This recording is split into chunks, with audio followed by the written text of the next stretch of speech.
Appointment and remuneration of KMP की managerial personal. पहले थोड़ा डेफिनेशन है, उसके बाद प्रोविजन शुरू होंगे। डेफिनेशन में 2 सबसेक्शन 51 है की मैनेजरियल पर्सनल। तो सीईओ, एमडी, मैनेजर मतलब chief executive officer, managing director या मैनेजर, फिर सीएस, फिर CFO company secretary and chief financial officer, whole time director WTD. And एक और है बीओडी के एक लेवल नीचे वाला, तो officer not more than 1 level below the directors who is in whole time employment and designated as KMP by the BOD.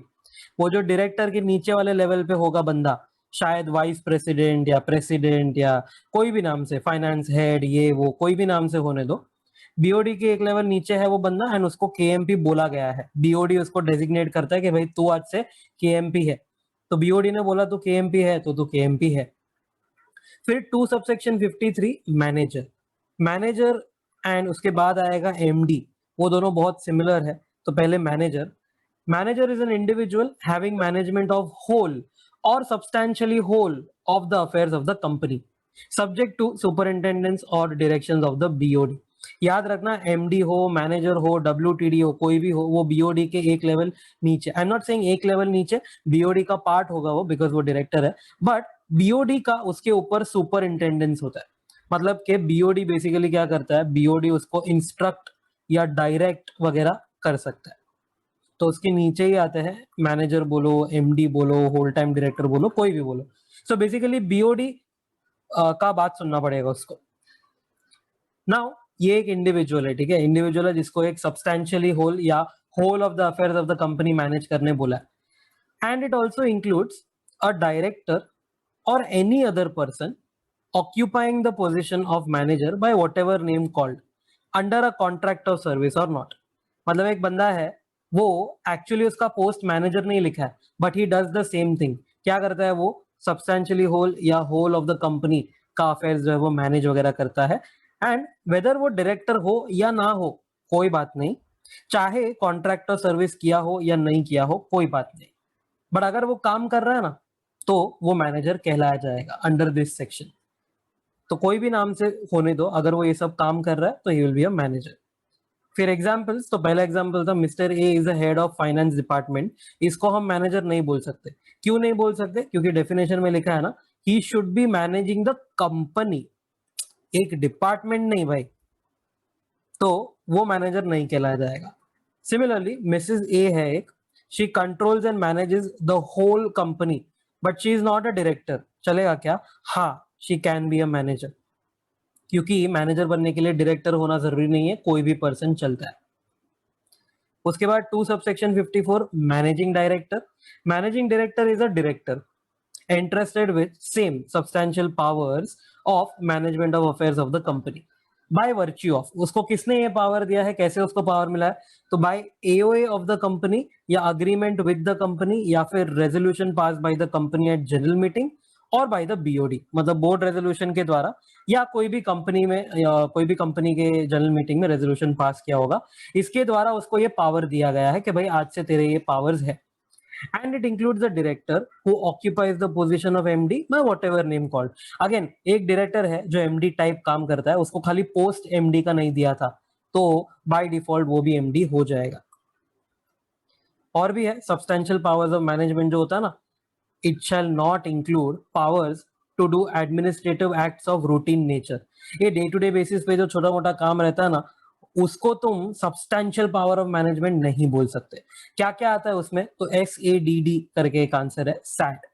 तो sign share certificates, affix common seal of the company to documents, draw and endorse check or negotiable instrument, या direct registration of transfer of shares. ये सब चिंदी चिंदी काम है ये sad SADD वाले।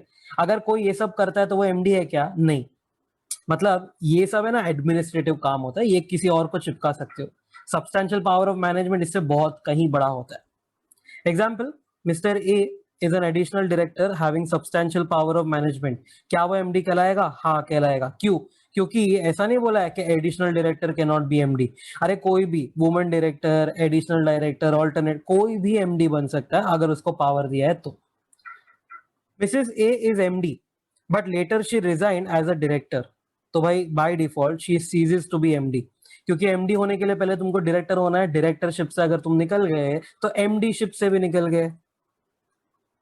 अच्छा इधर हाँ एक केस अपन ने देखा था, याद करो, इधर मैं पूछा था कि अगर मिसेस ए जो है समझो वो एमडी है, ठीक है, later she resign as a director, फिर भी मुझे मिसेस ए का सर्विसेज चाहिए, तो एमडी का पोस्ट तो उसका निकल चुका है, बट तुम उसको मैनेजर अपॉइंट कर लो ना, manager need not be a director, तो उसको तुम मैनेजर अपॉइंट कर लो। And of course BOD will exercise control over MD, BOD का ही सुपरिंटेंडेंस रहेगा सबके ऊपर। फिर टू सबसेक्शन 78 रेम्यूनरेशन के ऊपर है, इट इंक्लूड्स मनी और it's equivalent given to any person for his services, पैसा दो या और कुछ दो, परक्यूजिट्स वगैरह दो, सब चलेगा। And it includes perquisites defined under income tax act, salary वाला चैप्टर जो है ना उसमें। Whole time director to subsection 94 में, director in whole time employment of the company. और भी थे डेफिनेशन जैसे सीए, सीएफओ, सीईओ वगैरह, not that important. A person appointed as CFO is a CFO, a person appointed as CEO is a CEO, ऐसा सब definition था, तो जाने दो। फिर 196 अब मेन चैप्टर शुरू होएगा, अपॉइंटमेंट ऑफ, सिर्फ 3 लोग हैं इधर, कंफ्यूज नहीं चाहिए, इधर और कोई भी नहीं चाहिए, सिर्फ 3 लोगों के बारे में पूरा सेक्शन है। 196 appointment of MD, whole time director, manager. 196 subsection 1 बोलता है कंपनी शैल नॉट अपॉइंट और employ MD and manager at the same time. एक दिन पे या एक टाइम पे ऑफ द ईयर एक कंपनी में एमडी के साथ साथ मैनेजर नहीं हो सकता, but MD and whole time director हो सकता है, इधर कोई रेस्ट्रिक्शन नहीं है। मतलब एक एमडी एक डब्ल्यूडीडी वो चलेगा, बट एक एमडी एक मैनेजर कतई नहीं, नहीं चलेगा एट द सेम टाइम। अच्छा 6 महीना अगर एमडी रखा और उसके बाद समझो 1 महीना गैप है और उसके बाद 5 महीना मैनेजर रखा, वो एमडी छोड़ के चला गया रहेगा, ये चलेगा, क्योंकि एट द सेम टाइम नहीं हो रहा है ना दोनों, ये चलेगा। फिर टेनोर सबसेक्शन 2 वाला बोलता है कि maximum 5 years at a time tenure होगा, रीअपॉइंटमेंट वगैरह पे कोई ऐसा कुछ रेस्ट्रिक्शन नहीं है, तो तुम 5+5+5+5 till the time you die, याद रखना ये, तब तक तुम अपॉइंट हो सकते हो। बस इतना ही है कि आगे जाके तुमको एक एज का रूल आएगा, उस 70 वाला, 70 टच हुआ तो एसआर लगता है, वहां पे फिर तुम देख लेना, but apart from that 5+5+5+5 till you die बिंदास। Reappointment shall not be made earlier than 1 year before the expiry of current term। ये तुम्हारा एक टर्म खत्म होने आ रहा है ना, तो तुम रीअपॉइंटमेंट कभी, तुम्हारा रीअपॉइंट कभी हो सकता है, तो 4th ईयर खत्म हुआ ना और 5th ईयर शुरू हुआ, ये देखो ये इतना, 4th खत्म हुआ और समझो 5th ईयर शुरू हुआ, till the time 5th year खत्म होता है, मतलब इन शॉर्ट ऐसे देखो तो इन द 5th ईयर, और 5th ईयर शुरू होकर खत्म हुआ ना, उस दौरान तुम रीअपॉइंट हो सकते हो फॉर 6 से लेके 10th ईयर। तो 6 से लेके 10 तक तुम रीअपॉइंट हो सकते हो, कभी 5th ईयर में ही itself, in the last year, but उसके पहले रीअपॉइंटमेंट नहीं हो सकता। For your info, appointment as MD, whole time director, manager for life time is prohibited. चाहे प्राइवेट कंपनी हो, पब्लिक कंपनी हो, लाइफ टाइम के लिए एमडी, डब्ल्यूटीडी, मैनेजर बनना नॉट अलाउड, क्योंकि यही पॉइंट में बोल दिया ना, 5 इयर्स एट अ टाइम। फिर सबसेक्शन 3 आता है eligibility criteria, very very very important. MD WTD manager बनना है तो एलिजिबिलिटी क्राइटेरिया के लिए बोला है 196 सबसेक्शन 3 देखो, उसमें सिका करके एक शॉर्ट फॉर्म है जिसमें इन एलिजिबिलिटी लिखा है कि अगर तुम सिका में आए तो यू आर इन एलिजिबल। फिर पार्ट 1 ऑफ शेड्यूल 5 बोलता है आईडीआर, इंडियन डिपॉजिटरी रिसीट, इसमें एलिजिबिलिटी क्राइटेरिया लिखा है, उल्टा लिखा है, इधर इन एलिजिबल इधर एलिजिबल। एंड 164 तो चुपके से अप्लाई करना ही वाला है ना, क्योंकि पहले तुम डायरेक्टर हो फिर एमडी बनते हो, तो अगर डायरेक्टर हो तो 164 तो बाय डिफॉल्ट अप्लाई करना है, तो वो फर्स्ट वाले चैप्टर में देखने का। 196 सबसेक्शन 3 से शुरू करने का, इन एलिजिबल कौन कौन है, तो S, he suspended payment to his creditors और हैज मेड कॉम्पोजिशन या सेटलमेंट एट एनी टाइम, किसी का पैसा नहीं दिया या सेटलमेंट वगैरह ट्राई किया, टाइम एक्स्ट्रा मांगा, what ever. adjudged insolvent at any time। C से आएगा convicted at any time by court and sentenced for more than 6 months। A से आएगा एज, एज बिलो 21 है और अटेंड 70 है, 21 के नीचे है तो नहीं बन सकता, अच्छा 21 टच हो गया तो बन सकता है। अटेंड 70 और मोर, मतलब अगर 70 टच हुआ तो नहीं चलेगा, 71 है तो भी नहीं चलेगा, तो ऐसे लेस देन 21 और एटलीस्ट 70, ये ध्यान से देखना, लेस देन 21 एंड 70 और मोर, तो ये इनएलिजिबल हो गया। बट एक्सेप्शन है, बट एक्सेप्शन है ना सिर्फ 70 वाले के लिए, 21 के नीचे वाले के लिए नहीं है। तो अगर 70 इयर्स अटेन हो गया तो option 1 pass special resolution and appoint him. Explanatory statement जो रहेगा ना of the notice of the meeting, मतलब वो नोटिस देने का एसआर पास करवाने के लिए, तो नोटिस में लिख देने का तुमको जस्टिफिकेशन कि ये बंदा हमको क्यों चाहिए। ऑप्शन 2 ये है कि चलो SR could not be passed but OR type हो गया था सिचुएशन, मतलब votes in favour had exceeded votes against like OR. अगर ये सीन हुआ तो सीजी का अप्रूवल ले लो तुम। बीओडी अप्लाई करेगा टू द सीजी, मतलब वो पर्सन जो एमडी वगैरह बनने वाला वो नहीं, वो तो एनीवे 70 का हो गया यार, उसको अभी रेस्ट करने का उम्र है, तो BOD will apply on his behalf. फिर आता है पार्ट 1 ऑफ शेड्यूल 5 एलिजिबिलिटी। तो विदाउट सीजी अप्रूवल आईडीआर, ये 3 पॉइंट में तुम एलिजिबल हो।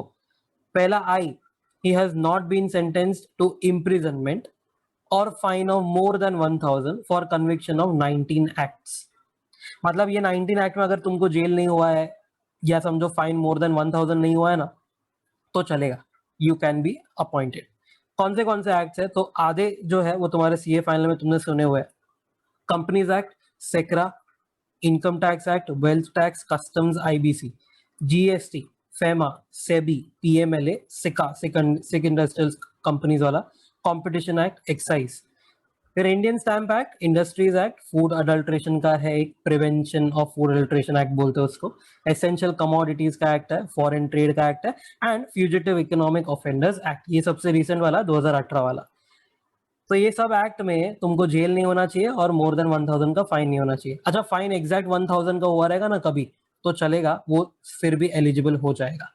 बट हाँ, अगर मोर देन 1000 हो गया तो वो इन एलिजिबल हो गया। ये था आई। उसके बाद डी में लिखा he has not been detained for any period under COFEPOSA, cute name है, conservation of foreign exchange and prevention of smuggling activities act 1974। Detain मतलब क्या, तो वही कस्टडी वगैरह में ले लेते ना, अभी जैसे अर्नब गोस्वामी का चल रहा है वही टाइप। फिर R, he must be resident in India, resident है तो वो एलिजिबल है। अच्छा, रेसिडेंट का मीनिंग यहाँ पर अलग है, वो बोलता है he has stayed in India for continuous 12 months immediately preceding the date of his appointment, मतलब लास्ट ईयर में, आज अपॉइंटमेंट है तो आज से 1 साल पहले तक नॉन स्टॉप 12 महीने इंडिया में ही रहा है। एंड अगर समझो कोई बाहर से आता है, एक छोटा exception, who has come to India for stay for taking up employment, business और वोकेशन इन इंडिया, ये चलेगा, ये बंदा रेसिडेंट माना जाएगा, मतलब बाहर का बंदा है, इंडिया आ रहा है ना, चलेगा। बट जो एनआरआई है, NRI shall enter India only after obtaining employment visa from concern Indian mission abroad. मतलब अगर समझो ये बंदा जो है यूएस से आ रहा है, ठीक है, यूएस का बंदा है, गोरा है, तो वो क्या करेगा पता है, यूएस में है ना अपना एक इंडियन एम्बेसी सिचुएटेड है, ये इंडियन एम्बेसी के पास जाएगा और ये इंडियन एम्बेसी जो है ना वो एनआरआई को क्या देगा, एक एम्प्लॉयमेंट वीजा देगा। कैसे मिलेगा वीजा, तो थोड़ा डिटेल देना पड़ेगा, like profile of the company, principal employer कौन होगा, terms and condition of appointment वगैरह वगैरह। बट ये रेसिडेंट वाला पॉइंट है ना, it won't apply to companies at special economic zones, मतलब एसईजेड में अगर मुझे एमडी बनना है और मैं अगर यूएस का बंदा हूं, बिंदास चलेगा, बट अदर देन दैट नहीं चलेगा, सीजी का अप्रूवल लगेगा। शेड्यूल 5 में है ना अपन, तो इधर अगर आईडीआर में फॉल नहीं होते हो तो सीजी का अप्रूवल लगेगा, ऐसा नहीं बोला है कि डायरेक्टली नॉट अलाउड है, सीजी का अप्रूवल लगेगा। Next, section 196 subsection 4, what is the procedure for appointment of MDWTD manager? So appointment, terms of appointment and remuneration shall be approved by BOD at the board meeting and shareholders at the general meeting by resolution. Resolution मतलब क्या है, तो only ordinary resolution, ठीक है, यहाँ पे special नहीं बोला है, मतलब वो ऑर्डिनरी हो गया, दोनों भी चाहिए, मतलब BOD at BM and shareholders at GM. Then you have to file form MR1 within 60 days of their appointment. If appointment varies with the part 1 of schedule 5, then it must be approved by CG. तो CG को कैसे apply करना है, apply via form MR2 within 90 days from appointment, मतलब पहले appoint कर लो, उसके बाद 90 डेज है आपके पास, ये CG का अप्रूवल ले लो, तो बेसिकली ये रैटिफिकेशन।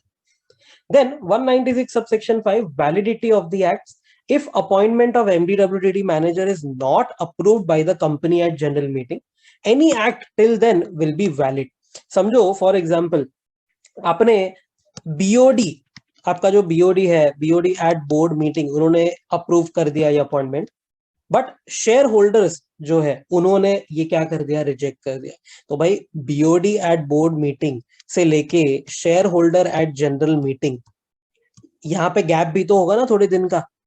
तो कोई बात नहीं, ये गैप में अगर आपने जो भी काम किया एमडीडब्ल्यूटीडी मैनेजर के पोस्ट पे, तो दैट विल बी वैलिड। उसके बाद अगर अप्रूव नहीं हुआ appointment, then you can vacate the office.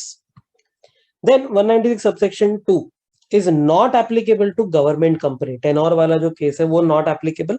And 196 subsection 4 and 5, 4 is procedure for appointment and 5 is this validity of acts, not applicable to government company and a private company. तो obviously defaulter नहीं होना चाहिए company 137 and 92 का। तो financial statements and returns इन्होंने file करना चाहिए। अगर डिफॉल्ट मारा है तो ये केस में आपको अप्लाई कर जाएंगे ये सेक्शंस। डिफॉल्ट नहीं मारा है तो इन सेक्शन से आपको राहत मिल जाएगी। Okay, now next very important, मतलब तोड़ कुछ ज्यादा ही इंपॉर्टेंट है, सेक्शन 197। तो इसको ना मार्क कर दो, वेरी वेरी इंपॉर्टेंट। यहाँ पे तुमको स्टार, मून, साइन, जो भी तुमको आता है ना, सूरज, चंदा, तारे, जो भी तुमको आता है सब इंपॉर्टेंट मार्क करके इधर रख दो। Very very very very very important. तो देखते हैं 197, overall maximum remuneration, managerial remuneration, MR बोलेंगे इसको। तो ओवरऑल कितना तुम मैक्स दे सकते हो? पहली बात तो ये सिर्फ पब्लिक कंपनी के लिए अप्लाई करेगा। एडिक्वेसी ऑफ प्रॉफिट रहेगा या इनएडिक्वेसी ऑफ प्रॉफिट रहेगा, 197 कुछ ना कुछ बोलेगा। मतलब प्रॉफिट है तो भी 197 देखो, प्रॉफिट नहीं है तो भी 197 देखो। बट उसके अंदर है ना शेड्यूल 5 का पार्ट इधर अलग लगेगा, इधर अलग लगेगा। तो अपन देखेंगे सेक्शन 1, सेक्शन 2 ऐसा आएगा अलग अलग। 197 सब सेक्शन 1 वो बोलता है overall maximum managerial remuneration to directors, MD, whole time director, manager. अच्छा, सारे डायरेक्टर्स आ गए इधर, नॉट ओनली केएमपी, सारे directors and even MD, whole time director, manager पर फाइनेंशियल ईयर। ये कौन बोलता है? Section 1 of part 2 of schedule 5। देखो क्या बोलता है वो, पर्टिकुलर्स, फिर ये मैक्सिमम एमआर परसेंटेज और उसके एक्सेस में देना है तो क्या चाहिए। तो ओवरऑल लिमिट जो है ना, ये पूरा हम नीचे पढ़ेंगे ना, उसके बाद तुम परमिटेशन कॉम्बिनेशन करके ओवरऑल लिमिट तुमको आएगा 11%। तो 11% of net profit of that financial year is the overall limit. अगर उसके ऊपर जाना है तो कंपनी में authorise at general meeting subject to schedule 5। मतलब यहाँ पर ऑथराइज बोला है तो हिडनली यहाँ पर OR एट GM आ जाएगा, बट नीचे है ना सब जगह पे SR आने वाला है, सो बी केयरफुल। तो कंपनी में ऑथराइज एट जनरल मीटिंग 11 के ऊपर देना है। तो अब मेन है कि भाई 13510 क्या होता है। तो there is only 1 MD, whole time director या मैनेजर, मतलब तीनों में से कोई भी एक ही है समझो। तो 5% of net profit of that financial. अच्छा, ये किसको मिलेगा? तो उसी को, एक बंदा जो है ना उसी का बात हो रहा है। एक MD है तो उसको 5% तक दे सकते हो। बट अगर more than 1 MD, whole time director, manager है, मतलब शायद समझो एक MD है, एक होल टाइम डायरेक्टर है, समझो 2 लोग हैं, तो दोनों को मिला के 10% of net profit of that financial year. Aggregate मतलब वही 2, 3, 4 जितने भी लोग हैं ना, सबको मिला के दे देना। फिर remuneration to directors who are not MD और होल टाइम डायरेक्टर। अब MD, whole time director, manager खत्म हो गया, वो ऊपर हो गया। सेकेंड पॉइंट में था कि एटलीस्ट, या एटलीस्ट क्या, एटलीस्ट नहीं, 1 MD, whole time director, manager है तो 5, मोर देन 1 है तो 10। अब उन तीनों को छोड़ दो, उसके अलावा डायरेक्टर्स होते हैं ना नॉर्मल, उनका बात कर रहे हैं। तो उनके केस में ऐसा है कि 1% of net profit of that FI if company has MD, whole time director, manager. मतलब कंपनी में MD, whole time director, manager है ना, तो तुम डायरेक्टर को एक ही दे सकते हो। बट अगर समझो company has no MD, whole time director, manager, तो 3 दे सकते हो। तो काम अकॉर्डिंगली डिवाइड हो जाएगा ना। अगर MD वगैरह है तो डायरेक्टर को सिर्फ 1 देने का, बट MD नहीं है, मतलब डायरेक्टर बहुत काम करते रहेंगे तो उनको 3 देने का। ओके, और 5, 10, 1, 3 जो भी है उसके ऊपर जाना है तो company should authorise by special resolution. ये इंपॉर्टेंट, मतलब 11 वाले के लिए SR नहीं चाहिए, ठीक है, यहां पर SR चाहिए। थोड़ा बहुत पॉइंट्स था। पहला कि नेट प्रॉफिट क्या होता है, तो एज पर 198 देखना। बट 198 में है ना तुम पूरा कैलकुलेशन देखोगे, उसमें से एक चीज माइनस मत करना, without deducting remuneration to director. Director को जो रेम्यूनरेशन देते हो ना, 198 कुछ बोलेगा और, बट यहाँ पर बोल दिया है कि यहाँ पर जो भी तुम NP वापरो 198 का, बस इतना ध्यान रखना कि उसमें रेम्यूनरेशन टू डायरेक्टर माइनस नहीं किया। फॉर मोर देन 11% वाला है ना, एसआर इज नॉट नीडेड, ये एक याद रखना, ओनली ओआर विल सफाइस। अगर कंपनी ने डिफॉल्ट मारा है 4 लोगों को, कौन 4 लोग? Bank, public financial institution, NCD holder, non convertible debenture holder and any other secured creditor, unsecured का बात नहीं किया है, only secured, then their approval shall be obtained before obtaining approval of company at GM। मतलब ये जो ऊपर पूरा पढ़ा ना तुमने 1, 3, 5, 10, 11 जो भी है, अगर कंपनी का अप्रूवल लगता है, ओआर हो या एसआर हो जो भी है, उसके पहले तुमको जिसको तुमने डिफॉल्ट मारा है ना एचआर में से, उसका अप्रूवल लगेगा। And all the above percentages are exclusive of sitting fee under 197 subsection 5। मतलब सिंपल एग्जांपल समझो, तुम यहां पर फॉल होते हो 5% वाले में। समझो तुम्हारा नेट प्रॉफिट है 1 करोड़, तुमने जो एमडी है ना, एक सिंगल एमडी, उसको 5 लाख दिया, बट उसके साथ साथ तुमने उसको 1 लाख का सिटिंग फी भी दिया है, तो क्या ये चलेगा? तो आंसर इज यस, ये चलेगा। क्यों चलेगा? क्योंकि 1 करोड़ का नेट प्रॉफिट है, उसका 5%, 5 लाख तुमने दिया है यहाँ पर, which is okay, permissible. 1 lakh का जो फी ओवर एंड अबाव है ना, नीचे क्या लिखा है कि दीज परसेंटेजेस 5, 10 वगैरह, it will not include sitting fee. तो ओवर एंड अबाउ दैट मैं सिटिंग फी उसको दे सकता हूँ 197 सबसेक्शन 5 के हिसाब से, ये चलेगा। फिर एक एग्जांपल था कि अगर एक एमडी है, 2 होल टाइम डायरेक्टर है, 4 डायरेक्टर है मेरी कंपनी में, एक MD, 2 whole time director, 4 director. तो देखो ये दोनों के केस में आ गया ना more than 1 MD whole time director वाला केस, तो इधर 10% अलाउ। ये तीन लोग, एक एमडी, 2 होल टाइम, ये तीनों को मिला के 10% ऑफ नेट प्रॉफिट तक जा सकता है। एंड बाकी के 4 डायरेक्टर है, तो देखो डायरेक्टर को रेम्यूनरेशन मिलेगा when there is already MD whole time director manager. तो भाई एमडी होल टाइम डायरेक्टर है ना, तो डायरेक्टर को सिर्फ 1 मिलेगा। तो 10 यहां पर गया, 1 यहां पर आया, तो यही एक कॉम्बिनेशन है जिसमें 11% तक तुम्हारा मैक्सिमम लिमिट पहुंच सकता है। फिर 197 सबसेक्शन 3 एंड सबसेक्शन 11 ये बोलता है कि अगर कंपनी में देयर इज नो प्रॉफिट या इनएडिक्वेट प्रॉफिट, फॉर एग्जांपल तुम्हारा जो नेट प्रॉफिट है बिफोर रेम्यूनरेशन आता है समझो 6 लाख, बट तुमको रेम्यूनरेशन देना है 20 लाख, इसको बोलते हैं इनएडिक्वेट प्रॉफिट। 6 लाख का ही प्रॉफिट है, बट रेम्यूनरेशन 20 लाख का जाना है तुमको। तो इन दैट केस क्या करने का? तो पहले तो सिटिंग फीस का जो पार्ट है ना, that you can pay as per 197 subsection 5, 1 lakh per meeting तक का जो मैक्स लिमिट है ना, वो बिंदास पे करो, ठीक है, वो हम रेम्यूनरेशन में काउंट नहीं करते। बट बाकी का remuneration pay as per schedule 5 only, and even if MOA resolution etcetera specify the contrary, you still have to follow schedule 5 only. Now the next part is section 2, part 2 of schedule 5. There are 2 limits, A and B. A will be quantitative limit and B will be qualitative limit, ठीक है।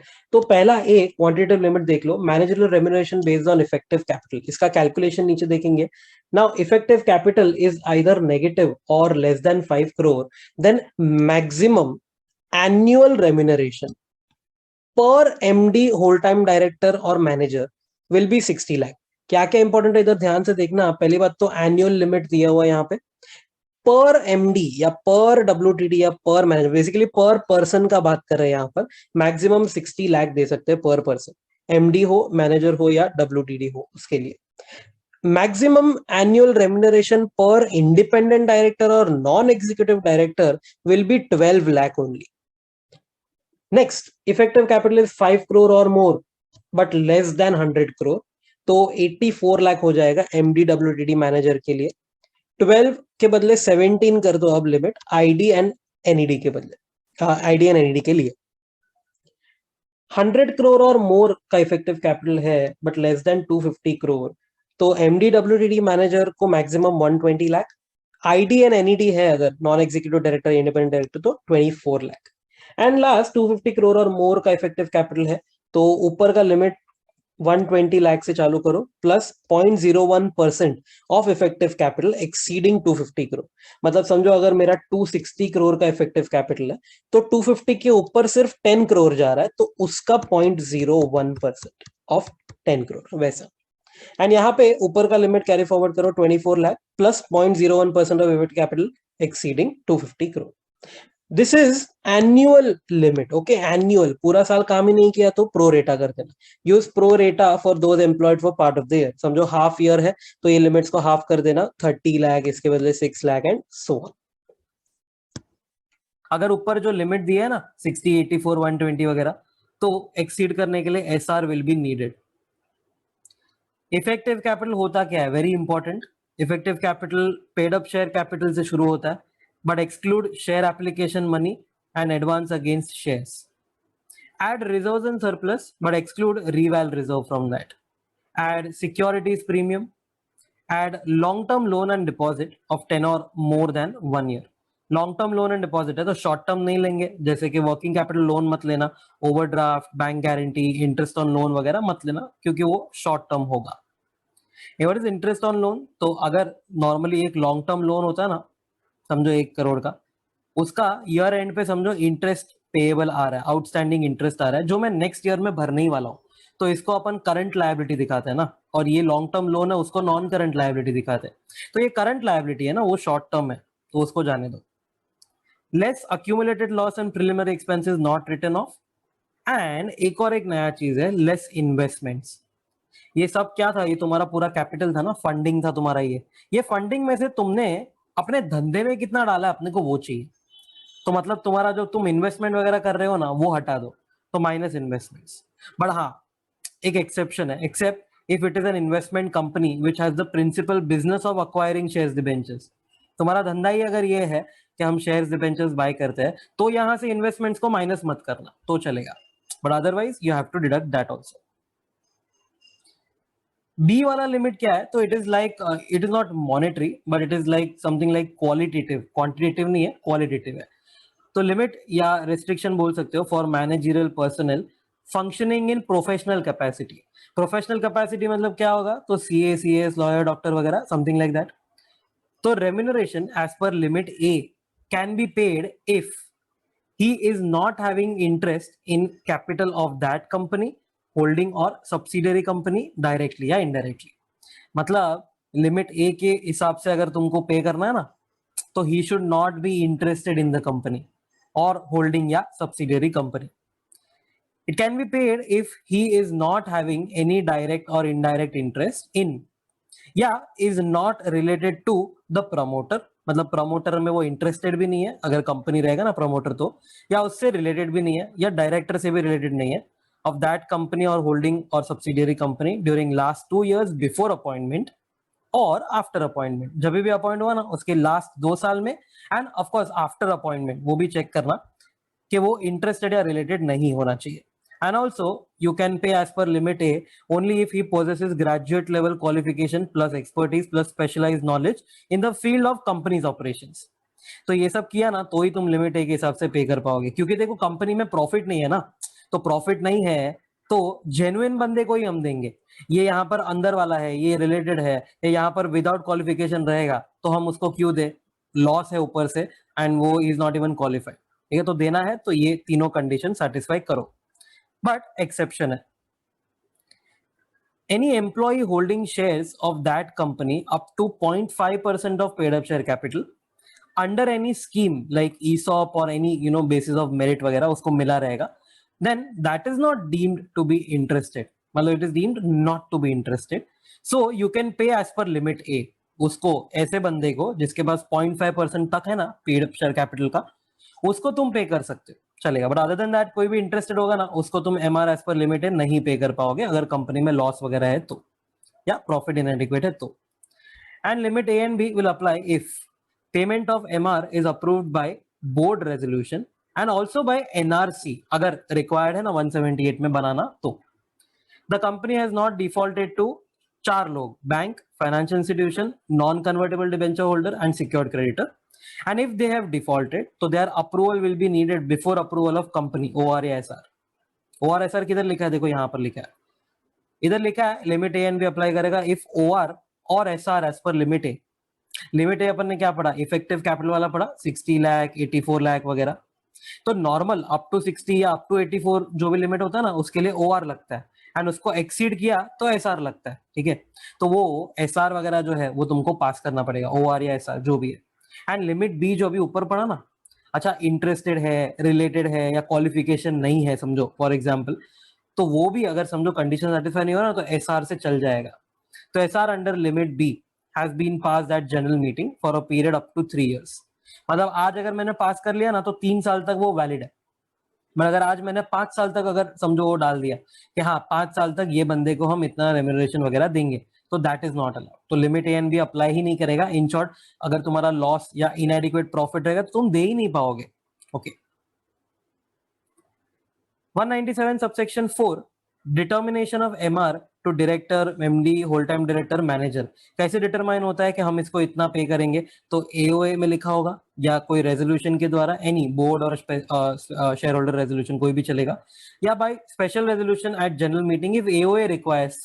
AOA बोलता है कि भाई SR पास करना है तो ठीक है पास कर देना। बट एक बहुत important part, remuneration shall include and exclude some things. तो पहले बोला है remuneration shall include any remuneration payable to the director for services rendered by him in other capacity. What is other capacity? मतलब वो employ है ना अगर, तो उसको सैलरी तो हम दे ही रहे, बट अदर कैपेसिटी में वो कुछ काम किया, जैसे डायरेक्टर गेट सैलरी यहां पर and a commission on sale of the property of the company. मतलब उसने ना कंपनी का प्रॉपर्टी बिकवाया तो उसके लिए उसको कमीशन दिया, since he help to find a buyer. इसको क्या बोलते हैं? अदर कैपेसिटी में उसने काम किया तो कमीशन दिया मैंने उसको। ये तो एमआर जो अपन ने ऊपर पढ़ा ना अभी तक, वो एमआर चाहे वो फिर 1%, 5% वो वाला एग्जाम्पल हो या 60 लाख 84 लाख हो, जो भी हो, वो रेम्यूनरेशन में तुमको ये भी इंक्लूड करना पड़ेगा। मतलब सैलरी प्लस कमीशन एक्सेट्रा, कोई भी टाइप का एक्स्ट्रा तुमको मिला ना इन अदर कैपेसिटी, वो सब इंक्लूडेड होगा वो रेम्यूनरेशन के लिमिट में। एक्सक्लूजन है एक, any remuneration payable to a director for professional services provided, इसको एक्सक्लूड मार दो। तो प्रोफेशनल सर्विसेज क्या होता है? तो सीए, सीएस, डॉक्टर, लॉयर वगैरह। बट कभी if he possesses requisite qualification for practicing that profession in the opinion of NRC या बीओडी। ओके, एग्जाम्पल समझो तुम इफेक्टिव कैपिटल वाले में फॉल हो चुके हो और तुमको 84 लाख तक का मैक्स अलाउड है। तो यहां पर एक डॉक्टर है, ठीक है, डॉक्टर को सैलरी 84 लाख दिया मैंने, प्लस उसका है ना प्रोफेशनल फीस 10 लाख मैंने दिया। क्या चलेगा? हाँ बिंदास चलेगा, क्योंकि यहाँ पर 84 लाख तक का अलाउड है, ठीक है। एंड वो रेम्यूनरेशन में प्रोफेशनल सर्विस का फी एक्सक्लूड हो जाता है, मतलब over and above you can पे। इसके ओवर एंड अबाव याद करो, सिटिंग फीस था ना, वो भी पे कर सकते हो, बिंदास चलेगा। बट तुम अगर यहाँ पर हो, यहाँ पर अगर उसको 84 लाख का तुमने सैलरी दिया और समझो 5 लाख का कमीशन दिया, ये हो गया वायोलेशन, इधर एसआर लगेगा तुमको। तो याद रखना क्या इंक्लूडेड है क्या एक्सक्लूडेड है। फिर सिटिंग फीस आता है, तो sitting fees to directors for attending meetings of BOD और कमिटी, ऑडिट कमिटी वगैरह का मीटिंग रहेगा उसके लिए भी सिटिंग फी मिलता है। रेड विथ रूल 4 वो बोलता है maximum 1 lakh per meeting. Fee to independent director and women director can not be less than fee to others. अगर एक सादे डायरेक्टर को 1 लाख दे रहे हो बट वुमेन डायरेक्टर को 50,000 दे रहे हो, दैट्स नॉट डन, वायोलेशन हो जाएगा। And sitting fee is not included in the limits, अपन ने जो पढ़ा ना 11, 1% वगैरह वगैरह, 197 सबसेक्शन 2 बोल के गया था ये कि इसको यहाँ पर इंक्लूड मत करना, मतलब sitting fee over and above पे करना अलाउड हो जाएगा। 197 सबसेक्शन 6 मोड ऑफ पेमेंट कैसे कर सकते हो? मंथली पेमेंट भी कर सकते हो, या specified percent of net profit भी कर सकते हो, या बोथ, कोई भी पैतरा चलेगा। 197 subsection 9 and subsection 10 refund of excess remuneration if paid to a director exceeding या above the limit under section 197 or paid without approval। मतलब वो लिमिट के ऊपर चला गया या विदाउट अप्रूवल, सेम थिंग हो गया। तो in that case you will have to refund that. समझो 11% का मैक्स है बट समझो 12% चला गया, तो जो एक्स्ट्रा गया ना वो रिफंड आना चाहिए। So he shall refund it to the company within 2 years or a lesser period as allowed by the company। 2 साल के अंदर दे दो जब से वो रिफंडेबल था तब से, या कोई कम पीरियड अगर कंपनी ने बोला तो। ये क्या तब तक? 2 साल तक वो ऐशो अय्याशी कर सकता है? क्या वो कसिनो में डाल सकता है उसको? क्या उसका वो पार्टी वार्टी कर सकता है? नहीं। He shall hold it in trust for the company until it is refunded. Keep that money safe, जब तक रिफंड नहीं कर देते तब तक, क्योंकि कंपनी का पैसा है तो तुमको वो सेफ रखना पड़ेगा। एंड एक नॉनसेंस पॉइंट था, refund can be waived off within 2 years from payment of excess remuneration by passing SR at GM. मतलब अगर ये रिफंड नहीं चाहिए ना कंपनी को, तो तुम SR पास करो विद इन 2 years और उसको वेव ऑफ कर दो. Okay. Now 197 subsection 12 red with rule 5. वो बोलता है लिस्टेड कंपनीज को है ना कुछ डिस्क्लोजर करना है अपने बोर्ड रिपोर्ट में. ठीक है. फर्स्ट ऑफ ऑल 197 जो है वो पूरा का पूरा सिर्फ पब्लिक कंपनी के लिए अप्लाई करता है. उसमें भी ये सबसेक्शन 12 एंड रूल 5 जो है वो लिस्टेड कंपनी के लिए. क्या क्या डिस्क्लोज करेंगे ये लोग? एक रेशियो डिस्क्लोज करना है, remuneration to each director divided by median employee remuneration. ये रेम्यूनरेशन टू ईच डायरेक्टर तो मिल जाएगा. मीडियन एम्प्लॉई रेम्यूनरेशन क्या होता है? तो सिंपल है. मीडियन कैसे कैलकुलेट करते हैं? अगर समझो एक एम्प्लॉई है, या let's say not one employee, let's say there are 5 employees, तो समझो 2 लाख, 4 लाख, 6 लाख, 8 लाख, 10 लाख, अगर ये उनका सैलरी है. मीडियन के लिए नंबर 1 रूल, असेंडिंग या डिसेंडिंग ऑर्डर में डेटा को बांट दो. तो मिडिल वाला जो नंबर होता है ना वो मीडियन है, 6 लाख. ओके, तो ये डिनोमिनेटर हो गया. अगर समझो 6 लाख नहीं, but let's say there are let's say एक और यहाँ पर 1 लाख वाला बंदा है. ठीक है, टोटल 6 एम्प्लॉइज है. अब देखो मिडिल नंबर कोई नहीं मिलेगा, तो ये 3 एक तरफ, 3 एक तरफ हो गया. ठीक है, तो ये दोनों का एवरेज ले लो, 4 and 6 का एवरेज, तो that will be 5 is the median. Okay. फिर next, percentage increase in remuneration of each director, CFO, CEO, CS, manager in that financial year and employees median remuneration. तो कितना इंक्रीज हुआ है median remuneration, समझो last year के हिसाब से ये साल में, तो वो तुमको बताना है. फिर number of permanent employees on that companies payroll. बाहर कंसल्टेंसी वाला, सेकेंडमेंट वाला कोई एम्प्लॉइज नहीं, बट जो अपने पेरोल पे है परमानेंट लोग, वो लोग चाहिए. मतलब टेम्पररी नहीं चाहिए, बेसिकली खाली नंबर तुमको बताना है.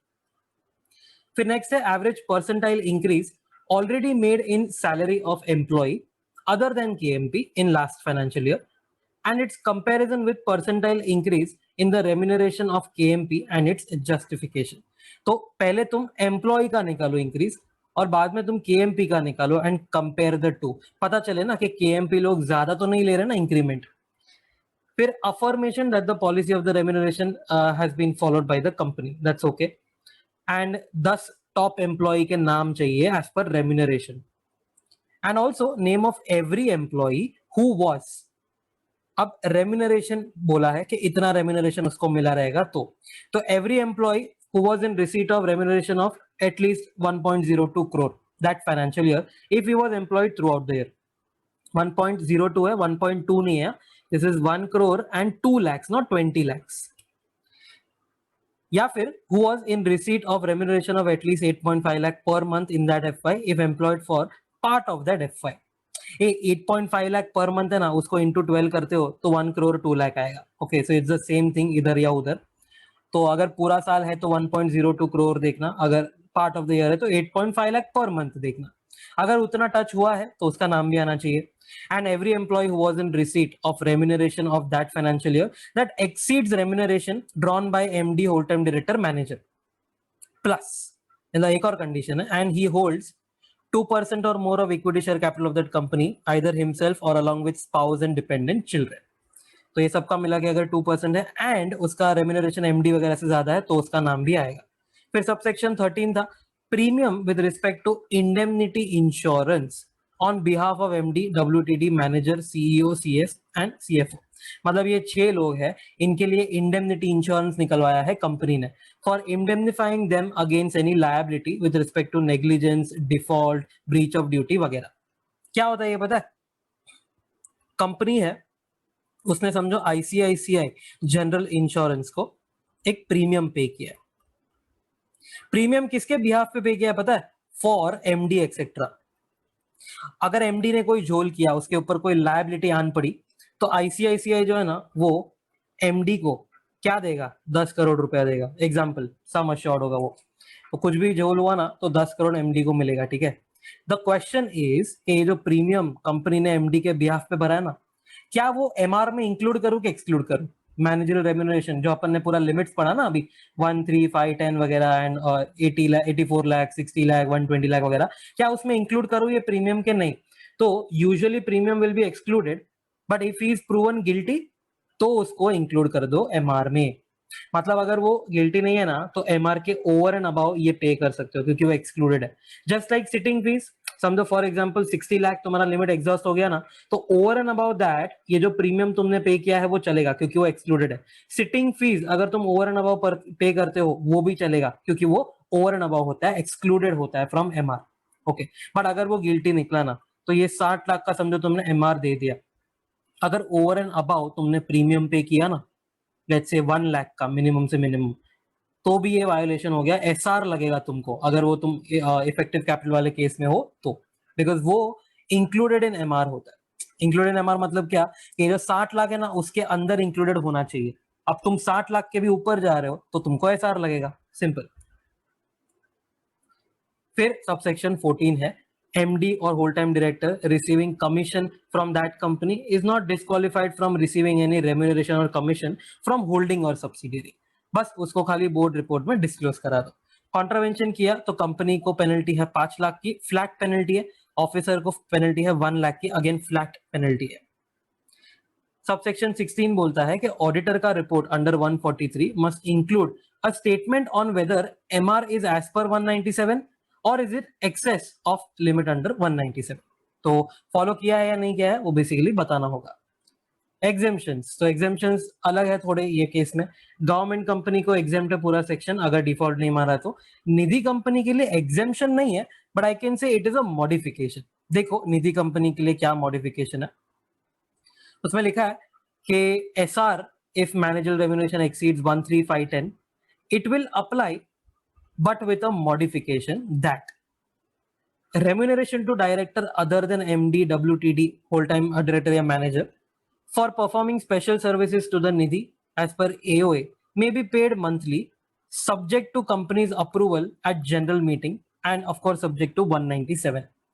ये क्या बोलने का ट्राई कर रहा है पता है, कि तुम है ना वो जो एमआर पे कर रहे हो 13510 उसके लिए एसआर चाहिए वगैरह, वो तो ठीक है, बट अगर तुम एक डायरेक्टर को जो एमडी वगैरह नहीं है, अगर तुम उसको एक स्पेशल सर्विस के लिए फी पे करना चाहते हो ना तो तुम कंपनी का अप्रूवल लेके वो कर सकते हो। ओके, तो अगर कोई स्पेशल सर्विसेज है निधि को, समझो निधि के लिए कोई स्पेशल सर्विस तुम प्रोवाइड करते हो कोई भी टाइप का, अगर एओए में लिखा है ना तो उसके लिए तुमको कंपनी का एक अप्रूवल लेना है। बट अप्रूवल बोला है तो क्या एसआर बोला है, नहीं, ओआर बोला है। बेसिकली वो क्या ट्राई कर रहा है पता है, कि ये डायरेक्टर को है ना अपने स्पेशल सर्विस के लिए फीस मिल जाना चाहिए, तो एसआर के लिए इतना मगजमारी मत करो 75% ऑफ वोट्स वगैरह, ओआर से हम इसको कर देंगे। Also no need of companies approval if there is no MDWTD manager. ए यार ये तो फिर वन मैन आर्मी टाइप हो गया ना, वो डायरेक्टर जो है बंदा वो अकेला सब काम कर रहा है, एमडी तो है ही नहीं, तो विदाउट अप्रूवल उसको दे दो, ये जो स्पेशल सर्विस है ना उसका, उसके लिए उसको रेम्यूनरेशन वगैरह वो दे दो बिंदास, no problem. Also no need of companies approval if remuneration to all directors during the financial year was approved by SR and was up to 10% of profit of Nidhi or 15 lakh whichever is lower। मतलब वो क्या बोल रहा है पता है, remuneration है ना बहुत ही छोटा है, मतलब अप टू ये अमाउंट है, इसके ऊपर नहीं जा रहा है, अप टू ये अमाउंट है, एंड उसके लिए ऑलरेडी हमने एसआर पास किया है। ये अगर सारे डायरेक्टर्स का जो रेम्यूनरेशन तुम पे कर रहे हो उसके लिए एसआर भी पास हुआ है, प्लस वो अप टू दिस अमाउंट है, मतलब छोटे अमाउंट का है, तो फिर क्या ये स्पेशल सर्विसेज के लिए वो निधि उसको रेम्यूनरेशन पे कर सकता है without companies approval? Yes, definitely पे कर सकता है। Section 198, calculation of net profit for the purpose of managerial remuneration under 197। चार चीजें बोली है वहां पर। पहला गिव क्रेडिट, तो गिव क्रेडिट में एक चीज बोला है, बाउंटी एंड सब्सिडीज जो होगा ना उसको क्रेडिट दे देना। फिर डोंट गिव क्रेडिट में एक short form paid up share capital ICU। फिर डिडक्ट करना circuit BDP and don't deduct में LIC, ऐसा शॉर्ट फॉर्म बना है, ठीक है। पहला गिव क्रेडिट, गिव क्रेडिट का मतलब क्या है पता है, अगर पीएनएल में इन केस अगर तुमने क्रेडिट नहीं किया तो तुमको ये करना पड़ेगा। अच्छा क्रेडिट किया हुआ रहेगा तो कोई बात नहीं, अच्छा है, फिर डोंट डू एनीथिंग। क्या क्रेडिट देंगे, बाउंटी और सब्सिडी फ्रॉम एनी गवर्नमेंट और public authority authorised by government except if central government directs not to give credit.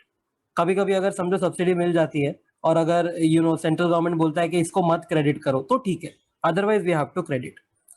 फिर नेक्स्ट आएगा don't give credit. Don't give credit का मतलब क्या होता है कि अगर क्रेडिटेड है ना पीएनएल में तो डिडक्ट इट, मतलब हटा दो उसको पीएनएल से, because we will start our calculation from profit.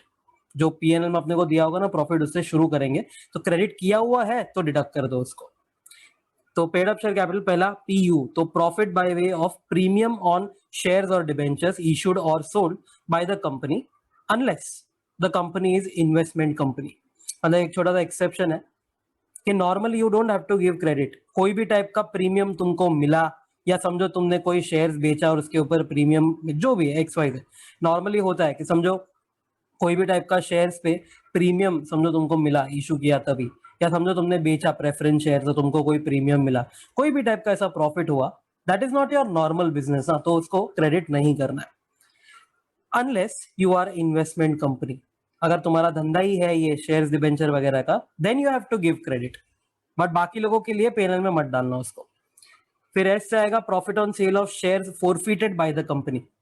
कभी कभार कॉल नहीं पे किया होगा तो तुमने उसको कैंसिल कर दिया, फोरफिट कर दिया, और उसके बाद बेच दिया उसको।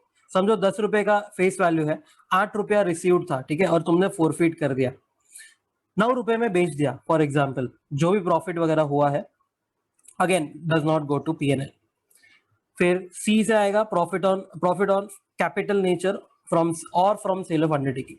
मतलब बेसिकली कोई भी टाइप का कैपिटल नेचर का प्रॉफिट जो डे टू डे रेकरिंग वाले धंधे से नहीं आता है, या फिर सेल ऑफ फुल अंडरटेकिंग, एक अंडरटेकिंग ही बेच दिया तुमने, जो भी है, again that is not your main business, तो क्रेडिट मत करो। आई से आएगा profit on sale of immovable property और fixed assets, basically tangible intangible of capital nature. Of course capital nature रहेगा, because what really happens is, अगर वो revenue nature है ना, मतलब मेरा धंधा ही है, समझो यहाँ पर लिखा है इफ बाइंग और selling property etcetera is the business of that company, अगर मेरा धंधा ही है वो, तो फिर वो करना है credit, but other than that credit नहीं करेंगे प्रॉफिट। बट इसमें ऐसा है कि selling price is more than WDV then give credit up to OC minus WDV. मतलब अगर तुमको प्रॉफिट हुआ है ना, जैसे फॉर एग्जांपल ओरिजिनल कॉस्ट 1000 का है, डब्ल्यूडीवी 600 का है, सेलिंग प्राइस इज 1100, ठीक है, तो नॉर्मली 500 का गेन हम पीएनएल में क्रेडिट करते हैं, बट इधर क्या बोला है, क्रेडिट किधर तक देने का, ओसी माइनस डब्ल्यूडीवी, जो डिफरेंस है ना वो, मतलब कि ये दोनों का बीच का डिफरेंस कितना होता है, 400। तो 400 तक क्रेडिट अलाउड है। और ये क्यों क्रेडिट अलाउड है पता है, क्योंकि ओसी से डब्ल्यूडीवी तक तुमने 400 का डेपरी डेबिट किया था ना, तो इसके लिए बोला कि उतना तुम यहां पर क्रेडिट अप कर सकते हो, चलेगा। फिर सी वाले पॉइंट में आएगा, दोनों सी और यू दोनों कनेक्टेड है। Change in carrying amount of asset और liability recognised in equity reserve और recorded surplus in P&L account on measurement of asset liability at FB.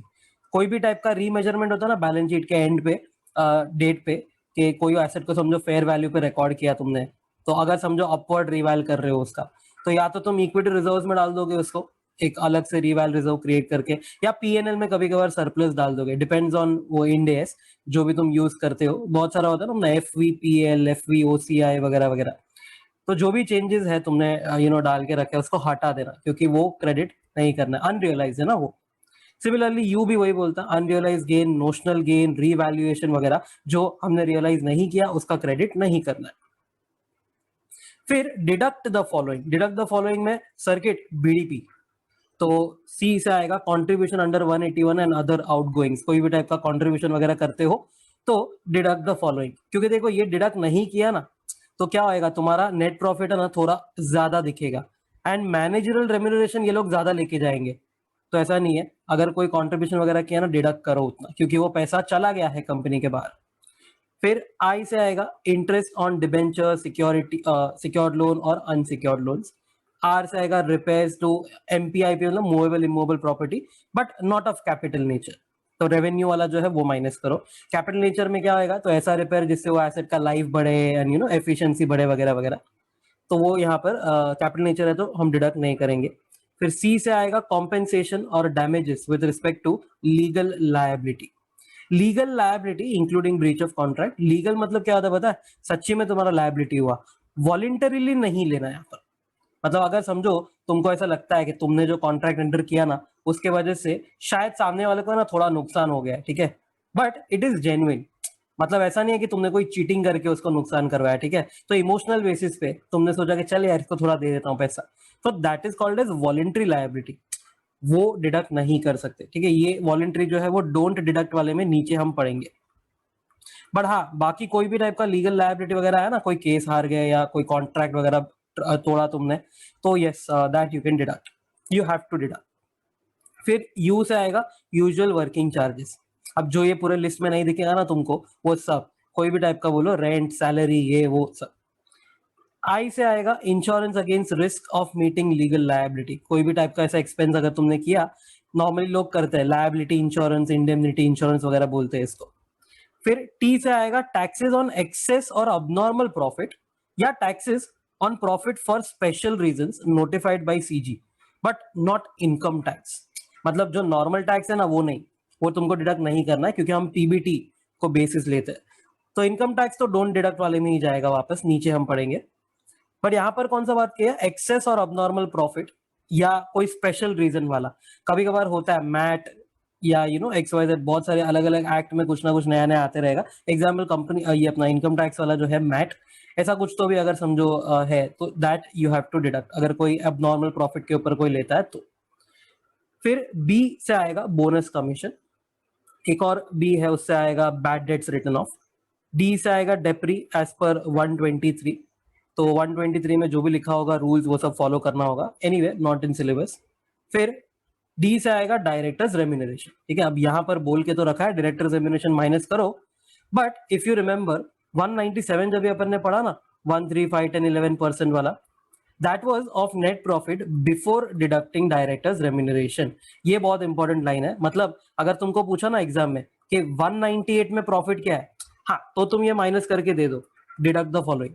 But अगर तुमको पूछा ना कि ये प्रॉफिट है, अब उसमें से तुम 197 में हमको बताओ मैक्सिमम जो 11% है वो क्या, तो जब भी तुम वो बताओगे ना 11% ये है, दैट टाइम डोंट डिडक्ट, मतलब it will B before deducting directors remuneration, क्योंकि उसी को ढूंढने के लिए यार तुम ये कर रहे हो ना।